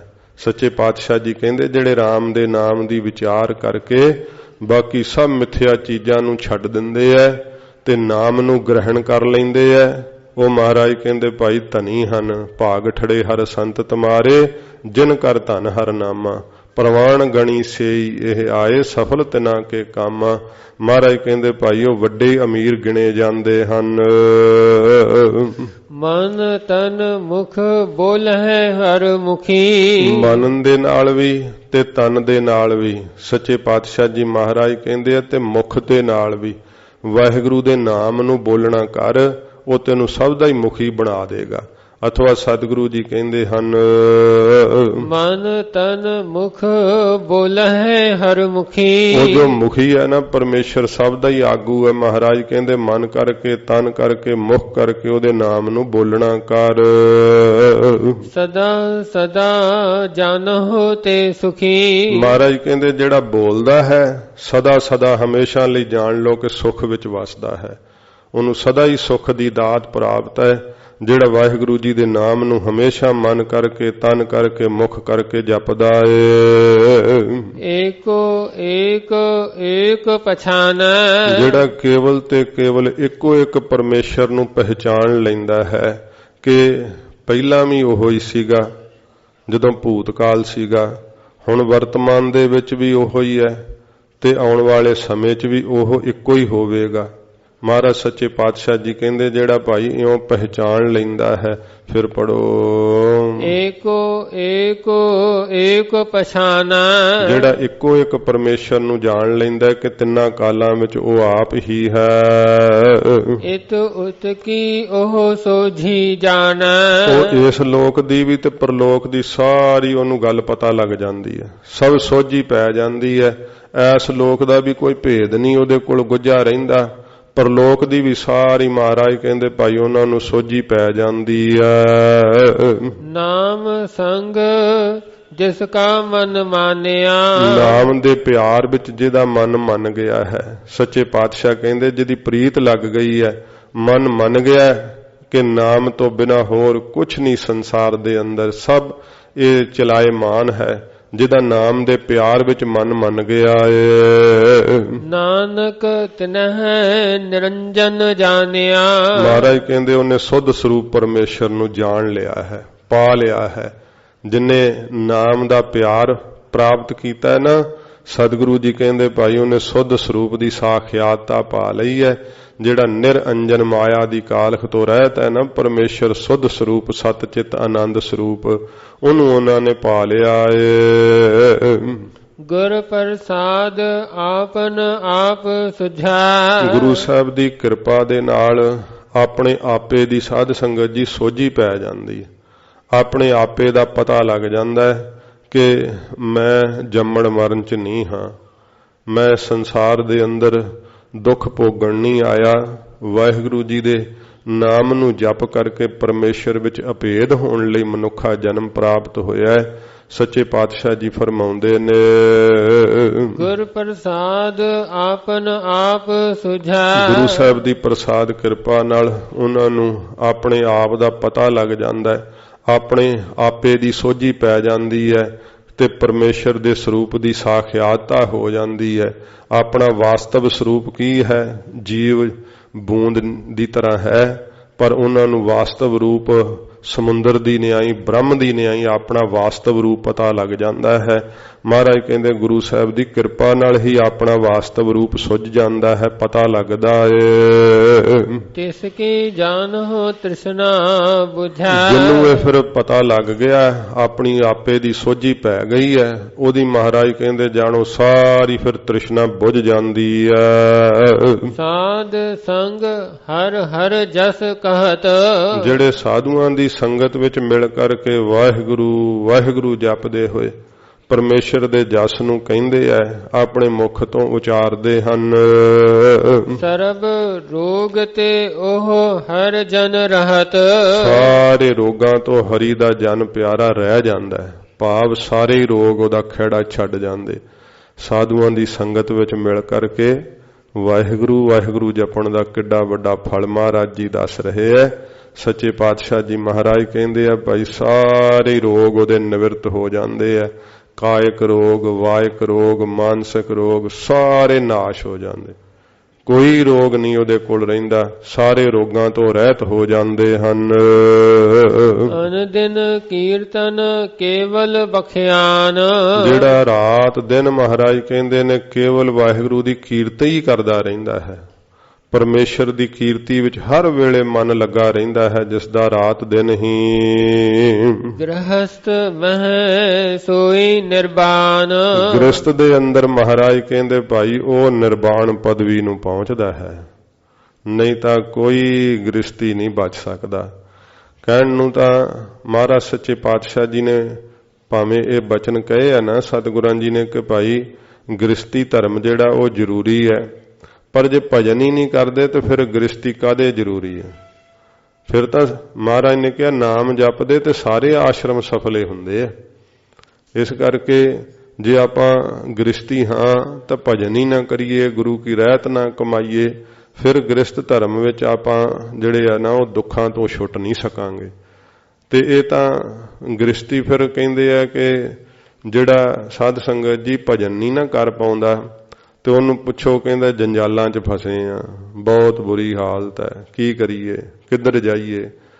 ਸੰਗਤ ਨਹੀਂ ਕਰਨੀ, ਗੁਰੂ ਜੀ ਦਾ ਦੱਸਿਆ ਹੋਇਆ ਨਿਤਨੇਮ ਨਹੀਂ ਕਰਨਾ, ਤਾਂ ਫਿਰ ਦੁੱਖਾਂ 'ਚ ਹੀ ਪੈਣਾ। ਤੇ ਫਿਰ ਸਾਧ ਸੰਗਤ ਜੀ ਕੀ ਹੈ, ਰੋਜ਼ ਦਾ ਨਿਯਮ ਬਣਾ ਕਰਕੇ ਗ੍ਰਸਤੀ ਨਿਤਨੇਮ ਜ਼ਰੂਰ ਕਰੇ ਤੇ ਦਸਵਾਂ ਦਸਵੰਧ ਜ਼ਰੂਰ ਕੱਢੇ। ਬਹੁਤ ਵੱਡਾ ਜਪ ਤਪ ਹੈ ਗ੍ਰਸਤੀ ਦਾ, ਬਹੁਤ ਵੱਡਾ। ਤੇ ਜੇ ਕਰਕੇ ਨਿਤਨੇਮ ਹੀ ਨਹੀਂ ਕਰਨਾ, ਦਸਵੰਧ ਨਹੀਂ ਕੱਢਣਾ, ਤਾਂ ਫਿਰ ਤਾਂ ਉਹ ਦਲਦਲ ਦੇ ਵਿੱਚ ਫਸਣ ਵਾਂਗਾ, ਕਿਉਂਕਿ ਫਿਰ ਉਹਨੂੰ ਬਚਾ ਨਹੀਂ ਕੋਈ ਸਕਦਾ। ਗ੍ਰਸਤ ਧਰਮ ਦੇ ਅੰਦਰ ਮਹਾਰਾਜ ਕਹਿੰਦੇ ਨਿਰਵਾਣ ਪਦਵੀ ਨੂੰ ਉਹ ਪਹੁੰਚ ਸਕਦਾ। ਨਿਰਵਾਣ ਪਦਵੀ ਹੁੰਦੀ ਹੈ ਦੁੱਖਾਂ ਤੋਂ ਰਹਿਤ। ਨਿਰਵਾਣ ਦਾ ਅਰਥ ਹੁੰਦਾ ਬੰਧਨਾਂ ਤੋਂ ਰਹਿਤ। ਉਹ ਰਹਿੰਦੇ ਤਾਂ ਗ੍ਰਸਤ ਵਿੱਚ ਹੀ ਹੈ, ਪਰ ਬੰਧਨਾਂ ਤੋਂ ਰਹਿਤ ਹੁੰਦੇ ਆ। ਕੋਈ ਉਹਨਾਂ ਨੂੰ ਇਸਤਰੀ ਦੇ ਵਿਸ਼ੇ ਸੁਖ ਦਾ ਵੀ ਬੰਧਨ ਨਹੀਂ ਹੁੰਦਾ, ਧੀਆਂ ਪੁੱਤਰਾਂ ਦਾ ਕੋਈ ਬੰਧਨ ਨਹੀਂ ਹੁੰਦਾ, ਪਰ ਉਹਨਾਂ ਦੇ ਨਾਲ ਪ੍ਰੇਮ ਕਰਦੇ ਆ, ਵਿੱਚੇ ਹੀ ਰਹਿੰਦੇ ਆ, ਪਰ ਰਹਿੰਦੇ ਐਵੇਂ ਜਿਵੇਂ ਉਹਨਾਂ ਦੇ ਵਿੱਚ ਹੁੰਦੇ ਹੀ ਨਹੀਂ। ਉਹ ਪ੍ਰੀਤ ਕਰਕੇ ਵਾਹਿਗੁਰੂ ਵਿੱਚ ਸਮਾਏ ਰਹਿੰਦੇ ਆ। ਮਹਾਰਾਜ ਕਹਿੰਦੇ ਅਨੰਦਿਨ ਕੀਰਤਨ ਕੇਵਲ ਬਖਿਆਨ। ਅਨੰਦਿਨ ਹਰ ਵੇਲੇ, ਹਰ ਰੋਜ਼, ਰਾਤ ਦਿਨ ਕੀ ਕਰਦੇ ਆ? ਵਾਹਿਗੁਰੂ ਵਾਹਿਗੁਰੂ ਵਾਹਿਗੁਰੂ। ਗ੍ਰਸਤ ਵਿੱਚ ਰਹਿੰਦੇ ਹੋਏ ਭਜਨ ਕਰਦੇ ਰਹਿੰਦੇ ਆ, ਨਾਮ ਨਹੀਂ ਜਪਣਾ ਛੱਡਦੇ। ਨਿਜਮ ਨਾਲ ਅੰਮ੍ਰਿਤ ਵੇਲੇ ਵੀ ਨਿਤਨੇਮ ਕਰਦੇ ਆ, ਸ਼ਾਮ ਦਾ ਵੀ ਕਰਦੇ ਆ, ਕਿਰਤ ਵੀ ਕਰਦੇ ਆ। ਤੇ ਮਹਾਰਾਜ ਕਹਿੰਦੇ ਹਨ ਜਦੋਂ ਇਸ ਤਰ੍ਹਾਂ ਹਰ ਵੇਲੇ ਭਜਨ ਨੂੰ ਆਪਣਾ ਖੁਰਾਕ ਬਣਾ ਲੈਂਦੇ ਆ, ਭਜਨ ਸਵਾਸਾਂ ਵਿੱਚ ਹੀ ਵਸ ਜਾਂਦਾ ਹੈ। ਮਹਾਰਾਜ ਕਹਿੰਦੇ ਗ੍ਰਸਤ ਮੇ, ਗ੍ਰਸਤ ਦੇ ਅੰਦਰ ਹਜੂਰ ਫਰਮਾਉਂਦੇ ਹਨ ਗ੍ਰਹਸਤ ਮਹਿ ਸੋਈ ਨਿਰਵਾਣ। ਉਹ ਮਹਾਰਾਜ ਕਹਿੰਦੇ ਬੰਧਨਾਂ ਤੋਂ ਰਹਿਤ ਹੋ ਜਾਂਦਾ, ਗ੍ਰਸਤ ਦੇ ਵਿੱਚ ਰਹਿੰਦਾ ਹੋਇਆ ਹੀ ਧੰਦਿਆਂ ਤੋਂ ਛੁੱਟ ਜਾਂਦਾ ਹੈ। ਜੇ ਗ੍ਰਸਤ ਦੇ ਬੰਧਨ ਹੁੰਦੇ ਨਾ ਤੇ ਸਾਧ ਸੰਗਤ ਜੀ, ਭਾਈ ਸੁਬੇਗ ਸਿੰਘ ਜੀ ਆਪਣੇ ਪੁੱਤਰ ਸਹਿਬਾਜ ਸਿੰਘ ਨੂੰ ਸ਼ਹੀਦ ਹੁੰਦਿਆਂ ਅੱਖਾਂ ਨਾਲ ਕਿਵੇਂ ਵੇਖ ਸਕਦੇ ਸੀ? ਗ੍ਰਸਤ ਦੇ ਬੰਧਨ ਨਹੀਂ ਸੀ ਸੂਰਬੀਰ ਨੂੰ। ਜਦੋਂ ਪੁੱਤਰ ਦੇ ਮਸਤਕ ਤੇ ਲੇਖ ਵੇਖਿਆ ਕਿ ਡੋਲ ਜਾਣਾ ਇਸ ਨੇ, ਤਾਂ ਫਿਰ ਗੁਰੂ ਗੋਬਿੰਦ ਸਿੰਘ ਸੱਚੇ ਪਾਤਸ਼ਾਹ ਦੇ ਚਰਨਾਂ 'ਚ ਅਰਦਾਸ ਕੀਤੀ। ਗਿਆਨੀ ਗਿਆਨ ਸਿੰਘ ਜੀ ਲਿਖਦੇ ਆ ਕਿ ਭਾਈ ਸੁਬੇਗ ਸਿੰਘ ਜੀ ਨੇ ਕਿਹਾ, ਹਮ ਕਾਰਨ ਗੁਰ ਕੁਲ ਹੈ ਗਵਾਈ, ਹਮ ਕੁਲ ਰਾਖੈ ਕਵਨ ਵਡਾਈ। ਇਹ ਸੱਚੇ ਪਾਤਸ਼ਾਹ ਸਾਡੇ ਵਾਸਤੇ ਧੰਨ ਗੁਰੂ ਗੋਬਿੰਦ ਸਿੰਘ ਸਾਹਿਬ ਆਪਨੇ ਆਪਣੀ ਸਾਰੀ ਕੁਲ ਗਵਾ ਦਿੱਤੀ, ਆਪਣੀ ਸਾਰੀ ਵੰਸ਼ ਕੁਰਬਾਨ ਕਰ ਦਿੱਤੀ। ਤੇ ਮਹਾਰਾਜ ਮੇਰਾ ਇਹ ਇਕਲੌਤਾ ਪੁੱਤਰ, ਇਹ ਨਹੀਂ ਮੈਂ ਚਾਹੁੰਦਾ ਕਿ ਇਹਦਾ ਵਿਆਹ ਹੋਵੇ ਤੇ ਮੇਰੇ ਘਰੇ ਨੂੰਹ ਆਵੇ, ਅੱਗੋਂ ਮੇਰੀ ਵੰਸ਼ ਚੱਲੇ। ਮਹਾਰਾਜ ਜੇ ਤੁਸੀਂ ਸਾਡੇ ਲਈ, ਸਾਡੀ ਸਿੱਖੀ ਸਰਦਾਰੀ ਰੱਖਣ ਲਈ ਮਹਾਰਾਜ ਆਪਣੀ ਕੁੱਲ ਗਵਾਈ ਹੈ ਤੇ ਅਸੀਂ ਆਪਣੀ ਕੁੱਲ ਰੱਖ ਲਈਏ, ਕਿਹੜੀ ਵਡਿਆਈ ਹੈ ਸਾਡੇ ਵਿੱਚ? ਮਹਾਰਾਜ ਮੇਰਾ ਪੁੱਤਰ ਪ੍ਰਵਾਨ ਕਰ ਲਓ। ਤੇ ਆਪਣੇ ਪੁੱਤਰ ਨੂੰ ਥਾਪੜਾ ਦੇ ਕੇ ਭਾਈ ਸੁਬੇਗ ਸਿੰਘ ਨੇ ਆਖਿਆ, ਪੁੱਤਰਾ ਗੁਰੂ ਗੋਬਿੰਦ ਸਿੰਘ ਸਾਹਿਬ ਨੂੰ ਯਾਦ ਕਰ। ਮੱਥੇ ਤੇ ਹੱਥ ਫੇਰ ਕੇ ਲੇਖ ਮੇਟ ਦਿੱਤਾ ਸੀ। ਆਖਿਆ ਸਤਿਗੁਰੂ ਨੂੰ ਯਾਦ ਕਰ, ਚਰਖੜੀ ਤੇ ਚੜ੍ਹ ਤੇ ਮਹਾਰਾਜ ਦੇ ਦਰ ਪ੍ਰਵਾਨ ਚੜ੍ਹ ਜਾ। ਹੱਸਦਾ ਹੋਇਆ ਸਹਿਬਾਜ ਸਿੰਘ ਚਰਖੜੀ ਤੇ ਚੜ੍ਹ ਗਿਆ ਸੀ। ਤੇ ਜਦੋਂ ਚਰਖੜੀ ਨਾਲ ਹੱਡ ਟੁੱਟਦੇ ਸੀ, ਸੁੰਬੇ ਸਰੀਰ 'ਚ ਖੁੱਭਦੇ ਸੀ, ਜਵਾਨ ਪੁੱਤਰ ਦੇ ਸਰੀਰ ਵਿੱਚ ਵੱਜਦੇ ਸੁੰਬੇ ਤੇ ਲਹੂ ਦੀਆਂ ਤਤੀਰੀਆਂ ਉੱਠਦੀਆਂ, ਭਾਈ ਸੁਬੇਗ ਸਿੰਘ ਜੀ ਨੇ ਆਪਣੇ ਨੇਤਰਾਂ ਨਾਲ ਵੇਖੀਆਂ। ਉਹਨਾਂ ਨੂੰ ਗ੍ਰਸਤ ਦੇ ਬੰਧਨ ਨਹੀਂ ਸੀ। ਸ਼ਹੀਦ ਹੁੰਦੇ ਆਪਣੇ ਪੁੱਤਰ ਨੂੰ ਕਹਿ ਰਹੇ ਸੀ, ਪੁੱਤਰਾ ਧੰਨ ਹੈ ਤੇਰੀ ਮਾਤਾ ਜਿਨ ਤੈਨੂੰ ਜਨਮ ਦਿੱਤਾ ਹੈ, ਸੱਚੇ ਪਾਤਸ਼ਾਹ ਜੀ ਦੀ ਗੋਦ ਵਿੱਚ ਜਾ ਪਹੁੰਚੇਗਾ। ਐਸੇ ਐਸੇ ਬਚਨ ਭਾਈ ਸੁਬੇਗ ਸਿੰਘ ਜੀ ਨੇ ਆਪਣੇ ਮੁਖ ਤੋਂ ਕਹੇ, ਕਿਉਂਕਿ ਗ੍ਰਸਤ ਦੇ ਬੰਧਨਾਂ ਤੋਂ ਛੁੱਟੇ ਹੋਏ ਸਨ। ਕੋਈ ਉਹਨਾਂ ਨੂੰ ਬੰਧਨ ਨਹੀਂ ਸੀ। ਇਹ ਬੰਧਨਾਂ ਵਿੱਚ ਪਿਆ ਹੋਇਆ ਮਨੁੱਖ ਕੁਰਬਾਨੀ ਨਹੀਂ ਕਰ ਸਕਦਾ। ਜਿਹਨੂੰ ਇਹ ਬੰਧਨ ਸਤਾਉਂਦੇ ਆ ਸਾਧ ਸੰਗਤ ਜੀ, ਉਹ ਕਦਾਚਿਤ ਵੀ ਧਰਮ ਨਹੀਂ ਕਮਾ ਸਕਦਾ। ਸੱਚੇ ਪਾਤਸ਼ਾਹ ਜੀ ਕਹਿੰਦੇ ਆ, ਹਰ ਵੇਲੇ ਵਾਹਿਗੁਰੂ ਦਾ ਸਿਮਰਨ ਕਰਿਆ ਕਰੋ, ਜੀਵਨ ਸਫਲ ਹੋ ਜਾਵੇਗਾ। ਇਸ ਸੰਸਾਰ ਦੇ ਅੰਦਰ ਆਉਣਾ ਤੁਹਾਡਾ ਲੇਖੇ ਵਿੱਚ ਪੈ ਜਾਵੇਗਾ। ਹਜੂਰ ਫਰਮਾਉਂਦੇ ਹਨ, ਗ੍ਰਹਸਥ ਮੈਂ ਸੋਈ ਨਿਰਵਾਣ। ਇੱਕ ਰਸ ਮਹਾਰਾਜ ਕਹਿੰਦੇ ਨਿਰਵਾਣ ਪਦਵੀ ਤੇ ਪਹੁੰਚ ਜਾਂਦਾ ਹੈ। ਨਿਰਵਾਣ ਪਦਵੀ ਸਾਧ ਸੰਗਤ ਜੀ ਵਾਹਿਗੁਰੂ ਦੀ ਸਾਖਿਆਤਾ ਵਾਲੀ ਪਦਵੀ ਹੈ। ਉਹਨੂੰ ਫਿਰ ਦੱਸੋ ਮੌਤ ਨੇ ਕੀ ਡਲਾਉਣਾ ਹੈ? ਜਿਹੜਾ ਸਾਧ ਸੰਗਤ ਜੀ ਨਿਰਵਾਣ ਪਦਵੀ ਤੇ ਪਹੁੰਚ ਗਿਆ ਹੈ। ਤੇ ਇਹ ਜੇ ਸਾਧੂ ਸਿੱਖ ਪੰਥ ਦੇ ਅੰਦਰ ਅਸੀਂ ਵਡਭਾਗੀ ਹਾਂ, ਜਿਨ੍ਹਾਂ ਸਾਧ ਸੰਗਤ ਜੀ ਗ੍ਰਸਤ ਮਾਰਗ ਨੂੰ ਅਪਣਾਇਆ ਤੇ ਸੱਚੇ ਪਾਤਸ਼ਾਹ ਜੀ ਮਹਾਰਾਜ ਦੀ ਸਿੱਖੀ ਕਮਾਈ। ਭਾਵੇਂ ਕਿ ਮਹਾਰਾਜ ਸੱਚੇ ਪਾਤਸ਼ਾਹ ਜੀ ਦੇ ਘਰ ਦੇ ਅੰਦਰ ਬਰਕਤ ਵੀ, ਜਿਹੜੇ ਹੈ ਬ੍ਰਹਮਚਰਜ ਰੱਖਣ ਵਾਲੇ ਸਾਧੂ ਵੀ ਬੜੀ ਕਮਾਈ ਵਾਲੇ ਹੋਏ ਹੈ। ਪਰ ਸਤਿਗੁਰੂ ਜੀ ਇੱਥੇ ਦੱਸਦੇ ਆ, ਭਾਈ ਜੇ ਤੁਸੀਂ ਕਹੋ ਕਿ ਅਸੀਂ ਤਾਂ ਕਿਉਂਕਿ ਬਹਾਨਾ ਲੱਭ ਲੈਂਦੇ ਆ ਗ੍ਰਸਤੀ, ਕੰਗਾ ਵੀ ਕਿਤੇ ਪਿਆ, ਕਿਰਪਾਨ ਵੀ ਕਿਤੇ ਪਈ, ਸੁੱਤੇ ਪਿਆ, ਕੁਝ ਨਹੀਂ, ਕਕਾਰਾਂ ਦੀ ਰਹਿਤ ਹੈ ਨਹੀਂ, ਉੱਠਦਿਆਂ ਹੀ ਚਾਹ ਪੀਣ ਲੱਗ ਜਾਣਾ। ਇਹ ਕੋਈ ਭਾਈ ਜੇ ਗ੍ਰਸਤੀਆਂ ਤੇ ਮਹਾਰਾਜ ਦੀ ਮਰਿਆਦਾ ਤਾਂ ਸਿੱਖ ਲਓ। ਸੱਚੇ ਪਾਤਸ਼ਾਹ ਜੀ ਮਹਾਰਾਜ ਦੀ ਮਰਿਆਦਾ ਨੂੰ ਕਮਾਓਗੇ ਤਾਂ ਗ੍ਰਸਤ ਵਿੱਚ ਰਹਿੰਦੇ ਹੋਏ ਵਿਹੰਗਮ ਬਣ ਜਾਓਗੇ। ਬ੍ਰਹਮਚਰਜ ਵਾਲਾ ਮਹਾਰਾਜ ਕਹਿੰਦੇ ਭਾਈ ਉਹ ਸੁੱਖ ਤੁਹਾਨੂੰ ਉੱਥੇ ਹੀ ਪ੍ਰਾਪਤ ਹੋ ਜਾਵੇਗਾ। ਇਉਂ ਸਤਿਗੁਰੂ ਜੀ ਕਹਿੰਦੇ ਭਾਈ ਨਿਰਵਾਣ ਪਦਵੀ ਜਿਹੜੀ ਆ ਉਹਨੂੰ ਪ੍ਰਾਪਤ ਹੋ ਜਾਂਦੀ ਹੈ ਗ੍ਰਸਤ ਦੇ ਅੰਦਰ, ਜਿਹੜਾ ਹਰ ਵੇਲੇ ਵਾਹਿਗੁਰੂ ਦੇ ਨਾਮ ਦੀ ਕੀਰਤੀ ਕਰਦਾ ਹੈ। ਏਕ ਊਪਰ ਜਿਸ ਜਨ ਕੀ ਆਸਾ, ਜਿਸ ਜਨ ਪਿਆਰੇ ਦੀ ਇੱਕ ਵਾਹਿਗੁਰੂ ਦੇ ਉੱਤੇ ਆਸਾ ਹੈ, ਪਰਮੇਸ਼ਰ ਦੀ ਓਟ ਲਈ ਹੋਈ ਹੈ, ਹੋਰ ਕੋਈ ਉਹਨੂੰ ਧਿਆਨ ਕੋਈ ਆਸਰਾ ਨਹੀਂ ਰੱਖਿਆ। ਤਿਸ ਕੀ ਕਟਿਆ ਜਮ ਕੀ ਫਾਂਸਾ, ਉਹਨੂੰ ਹੋਰ ਕਿਸੇ ਫਾਹੀ ਕੀ ਪਾਉਣੀ ਹੈ, ਉਹਦੀ ਤਾਂ ਜਮ ਦੀ ਫਾਹੀ ਕੱਟੀ ਜਾਂਦੀ ਹੈ। ਕਿੰਨਾ ਜਿਹੜਾ ਸੀ ਭਗਤ ਪ੍ਰਹਲਾਦ ਜੀ ਨੂੰ ਉਹ ਉੱਥੋਂ ਰੋੜਿਆ ਪਹਾੜ ਦੇ ਉੱਤੋਂ, ਤੇ ਜਦੋਂ ਰੋੜਿਆ ਤੇ ਉਹ ਪੱਥਰ ਜਿਹੜੇ ਸੀ ਨਾ ਰੂੰ ਦੇ ਗੋੜਿਆਂ ਵਰਗੇ ਪੋਲੇ ਹੋ ਗਏ। ਤੇ ਭਗਤ ਪ੍ਰਹਲਾਦ ਜੀ ਨੂੰ ਗੁਦਗੁਦੀ ਹੋਵੇ ਜਦੋਂ ਇੰਨੇ ਹੱਸਦੇ ਖੇਡਦੇ ਉੱਤੋਂ ਰੁੜਦੇ ਆਉਂਦੇ ਆ। ਰਾਜਾ ਰਾਮ ਮਾਇਆ ਫੇਰੀ, ਵਾਹਿਗੁਰੂ ਨੇ ਮਾਇਆ ਹੀ ਫੇਰਤੀ ਸਾਰੀ।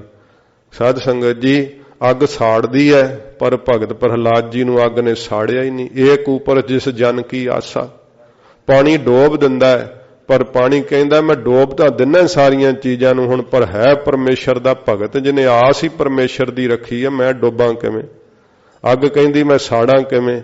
ਤੱਤਾਂ ਦੇ ਸੁਭਾਅ ਬਦਲ ਜਾਂਦੇ ਆ। ਏਕ ਉਪਰ ਜਿਸ ਜਨ ਕੀ ਆਸਾ, ਜਿਸ ਜਨ ਪਿਆਰੇ ਦੀ ਇੱਕ ਵਾਹਿਗੁਰੂ ਦੇ ਉੱਤੇ ਆਸਾ ਏ, ਉਹਨੂੰ ਵੇਖ ਲਓ ਤੱਤ ਬਣਾਏ ਹੋਏ ਆ।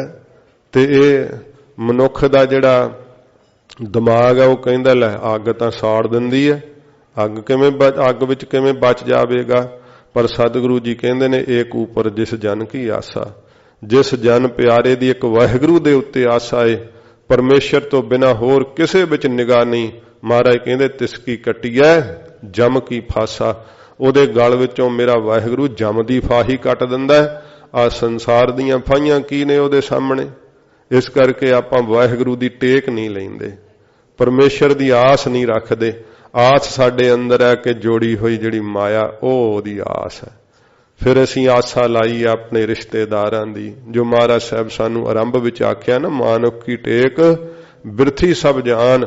ਇਹ ਆਪਣੇ ਮਨ ਵਿੱਚ ਝਾਤੀ ਮਾਰੀਏ ਅਸੀਂ ਮਹਾਰਾਜ ਨੂੰ ਵੀ ਨਾ ਵਿਖਾਵੇ ਵਾਲੀ ਗੱਲ ਕਰਦੇ ਹਾਂ, ਵਿਖਾਵੇ ਵਾਲਾ ਪਿਆਰ ਕਰਦੇ ਹਾਂ। ਵਿਖਾਵੇ ਵਾਲਾ ਪਿਆਰ ਦੁਨੀਆ ਨਾਲ ਪੁੱਜ ਜਾਏਗਾ ਪਰ ਸਤਿਗੁਰੂ ਜੀ ਦੇ ਅੱਗੇ ਕਿਵੇਂ ਪੁੱਜੇਗਾ? ਮਹਾਰਾਜ ਨਾਲ ਵਿਖਾਵੇ ਦਾ ਪਿਆਰ ਨਹੀਂ ਪੁੱਜਦਾ। ਦਿਲੋਂ ਪ੍ਰੀਤ ਲਾ ਕੇ ਸੱਚੇ ਪਾਤਸ਼ਾਹ ਜੀ ਮਹਾਰਾਜ ਦਾ ਭਜਨ ਕਰੀਏ ਨਾ, ਤੇ ਸਤਿਗੁਰੂ ਜੀ ਕਹਿੰਦੇ ਨੇ ਦੂਰ ਨਾ ਹੀ ਮੇਰੋ ਪ੍ਰਭ ਪਿਆਰਾ। ਉਹ ਦੂਰ ਨਹੀਂ ਵਾਹਿਗੁਰੂ, ਉਹ ਤਾਂ ਤੇਰੇ ਕੋਲ ਹੈ। ਤੂੰ ਮਨ ਦੀ ਸੱਚੀ ਪ੍ਰੀਤ ਲਾ ਕਰਕੇ ਉਹਨੂੰ ਯਾਦ ਕਰ। ਏਕ ਉਪਰ ਜਿਸ ਜਨ ਕੀ ਆਸਾ, ਇੱਕ ਵਾਹਿਗੁਰੂ ਦੇ ਉੱਤੇ ਜਿਸ ਜਨ ਪਿਆਰੇ ਦੀ ਆਸਾ ਹੈ, ਮਹਾਰਾਜ ਕਹਿੰਦੇ ਉਹਦੀ ਜਮ ਦੀ ਫਾਹੀ ਗਲ ਚੋਂ ਮੇਰਾ ਵਾਹਿਗੁਰੂ ਕੱਟ ਦਿੰਦਾ ਏ। ਪਰ ਬ੍ਰਹਮ ਕੀ ਜਿਸ ਮਨ ਭੂਖ, ਜਿਸ ਦੇ ਮਨ ਦੇ ਅੰਦਰ ਵਾਹਿਗੁਰੂ ਦੀ ਪ੍ਰਾਪਤੀ ਦੀ ਭੁੱਖ ਲੱਗੀ ਹੋਈ ਹੈ, ਜਿਹਦੇ ਅੰਦਰ ਇਹ ਬਹੁਤ ਜ਼ਿਆਦੀ ਚੇਸ਼ਟਾ ਲੱਗੀ ਹੋਈ ਹੈ ਕਿ ਇਹ ਪਾਰ ਬ੍ਰਹਮ ਕਦੋਂ ਦਰਸ਼ਨ ਹੋਏਗਾ, ਕਦੋਂ ਮਿਲਾਪ ਹੋਵੇਗਾ। ਤੇ ਅਸੀਂ ਫਾਲਤੂ ਜਿਹੜਾ ਹੈ ਜੇ ਰੱਖ ਕਰਕੇ ਅੱਛਾ ਚਲੋ ਵਿਹਲੇ ਆ ਤੇ ਚਲੋ ਚਲੇ ਜਾਂਦੇ ਆ, ਹੋਏਗਾ ਤਾਂ ਟਾਈਮ ਸਫਲਾ ਹੀ, ਪਰ ਦਿਲੋਂ ਪ੍ਰੀਤ ਲਾਉਣੀ ਚਾਹੀਦੀ ਹੈ। ਜਦੋਂ ਦਿਲ ਤੋਂ ਪ੍ਰੀਤ ਲਾ ਕਰਕੇ ਸੱਚੇ ਪਾਤਸ਼ਾਹ ਜੀ ਕਹਿੰਦੇ ਫਿਰ ਭੁੱਖ ਜਾਗਦੀ ਹੈ। ਤੇ ਭੁੱਖੇ ਨੂੰ ਭੋਜਨ ਦੀ ਕੀਮਤ ਦਾ ਪਤਾ ਹੁੰਦਾ, ਜਿਹਨੂੰ ਭੁੱਖ ਨਹੀਂ ਲੱਗੀ ਹੋਈ ਉਹਨੂੰ ਭੋਜਨ ਦੀ ਕੀਮਤ ਨਹੀਂ ਪਤਾ ਹੈ। ਸੱਚੇ ਪਾਤਸ਼ਾਹ ਜੀ ਕਹਿੰਦੇ ਪਾਰ ਬ੍ਰਹਮ ਕੀ ਜਿਸ ਮਨ ਭੂਖ, ਜਿਸ ਦੇ ਮਨ ਦੇ ਅੰਦਰ ਵਾਹਿਗੁਰੂ ਦੀ ਭੁੱਖ ਲੱਗੀ ਹੋਈ ਹੈ, ਮਹਾਰਾਜ ਕਦੋਂ ਦਰਸ਼ਨ ਹੋਣਗੇ? ਤੇ ਉਹ ਭੁੱਖ ਲੱਗੀ ਹੋਈ ਸੀ ਬਾਬਾ ਫਰੀਦ ਸਾਹਿਬ ਜੀ ਨੂੰ, ਕਿੰਨੀ ਭੁੱਖ ਲੱਗੀ ਸੀਗੀ। ਤੇ ਸਾਧ ਸੰਗਤ ਜੀ ਉਹਨਾਂ ਨੂੰ 36 ਸਾਲ ਬੀਤ ਗਏ ਸੀ ਬਾਬਾ ਫਰੀਦ ਸਾਹਿਬ ਨੂੰ। ਤੇ ਜਦੋਂ 36 ਸਾਲ ਬਾਅਦ ਵੀ ਪ੍ਰਾਪਤੀ ਨਾ ਹੋਈ, ਸ਼ਕਤੀਆਂ ਆ ਜਾਣੀਆਂ ਵੱਖਰੀ ਗੱਲ ਹੈ। ਬਹੁਤ ਰਿੱਧੀਆਂ ਸਿੱਧੀਆਂ ਫੁਰ ਗਈਆਂ ਬਾਬਾ ਫਰੀਦ ਸਾਹਿਬ ਨੂੰ, ਪਰ ਕਹਿੰਦੇ ਰਿੱਧੀਆਂ ਸਿੱਧੀਆਂ ਮੇਰੇ ਕੀ ਕੰਮ ਨੇ, ਅੱਲਾ ਤੇਰੀ ਸਾਖਿਆਤ ਚਾਹੀਦੀ ਹੈ। ਇੰਨੀ ਜ਼ਿਆਦੀ ਤੀਬਰ ਇੱਛਾ। ਫਿਰ ਕਿਹਾ ਫਰੀਦ ਤੂੰ ਗੁਰੂ ਧਾਰਨ ਕਰ। ਤੇ ਬਾਬਾ ਫਰੀਦ ਸਾਹਿਬ ਨੇ ਫਿਰ ਗੁਰੂ ਧਾਰਨ ਕਰਕੇ 12 ਸਾਲ ਜਦੋਂ ਸੇਵਾ ਕੀਤੀ, ਫਿਰ ਅੱਲਾ ਦੀ ਸਾਖਿਆਤਾ ਹੋਈ, ਵਾਹਿਗੁਰੂ ਦੀ ਪ੍ਰਾਪਤੀ ਹੋਈ। ਧੰਨ ਬਾਬਾ ਫਰੀਦ ਸਾਹਿਬ ਜਿਨ੍ਹਾਂ ਦੇ ਮਨ ਦੇ ਅੰਦਰ ਇਹ ਭੁੱਖ ਸੀ। ਜਿਹਦੇ ਮਨ ਦੇ ਅੰਦਰ ਵਾਹਿਗੁਰੂ ਦੀ ਭੁੱਖ ਲੱਗ ਜਾਂਦੀ ਹੈ, ਪਰਮੇਸ਼ਰ ਦੇ ਨਾਮ ਦੀ ਭੁੱਖ ਲੱਗਦੀ ਹੈ। ਨਾਨਕ ਤਿਸਹਿ ਨ ਲਾਗਹਿ ਦੁਖ, ਉਹਨੂੰ ਫਿਰ ਦੁੱਖ ਨਹੀਂ ਮਹਾਰਾਜ ਕਹਿੰਦੇ ਕਦੇ ਲੱਗ ਸਕਦਾ। ਸਾਚੇ ਨਾਮ ਕੀ ਲਾਗੈ ਭੂਖ, ਉਤ ਭੂਖੈ ਖਾਏ ਚਲੀਏ ਦੁਖ। ਉਹ ਸਾਰੇ ਦੁੱਖ ਅੰਦਰੋਂ ਨਾਸ਼ ਹੋ ਜਾਂਦੇ ਐ।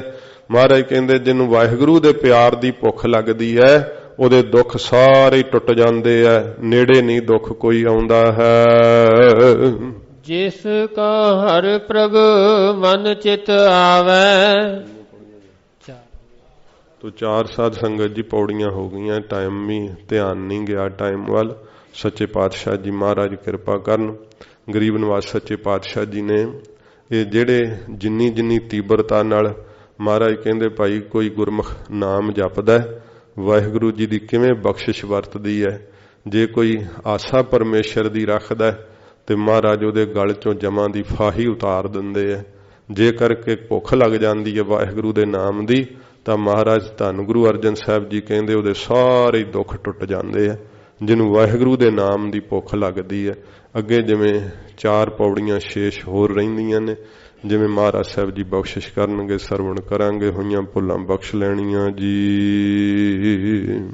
ਪਾਰ ਬ੍ਰਹਮ ਕੀ ਜਿਸ ਮਨ ਭੂਖ ਨਾਨਕ ਤਿਸਹਿ ਨ ਲਾਗਹਿ ਦੁਖ। ਵਾਹਿਗੁਰੂ ਜੀ ਕਾ ਖਾਲਸਾ ਵਾਹਿਗੁਰੂ ਜੀ ਕੀ ਫਤਿਹ। ਅਚੁੱਤ ਹੈ ਪਾਰ ਬ੍ਰਹਮ ਅਬਿਨਾਸੀ।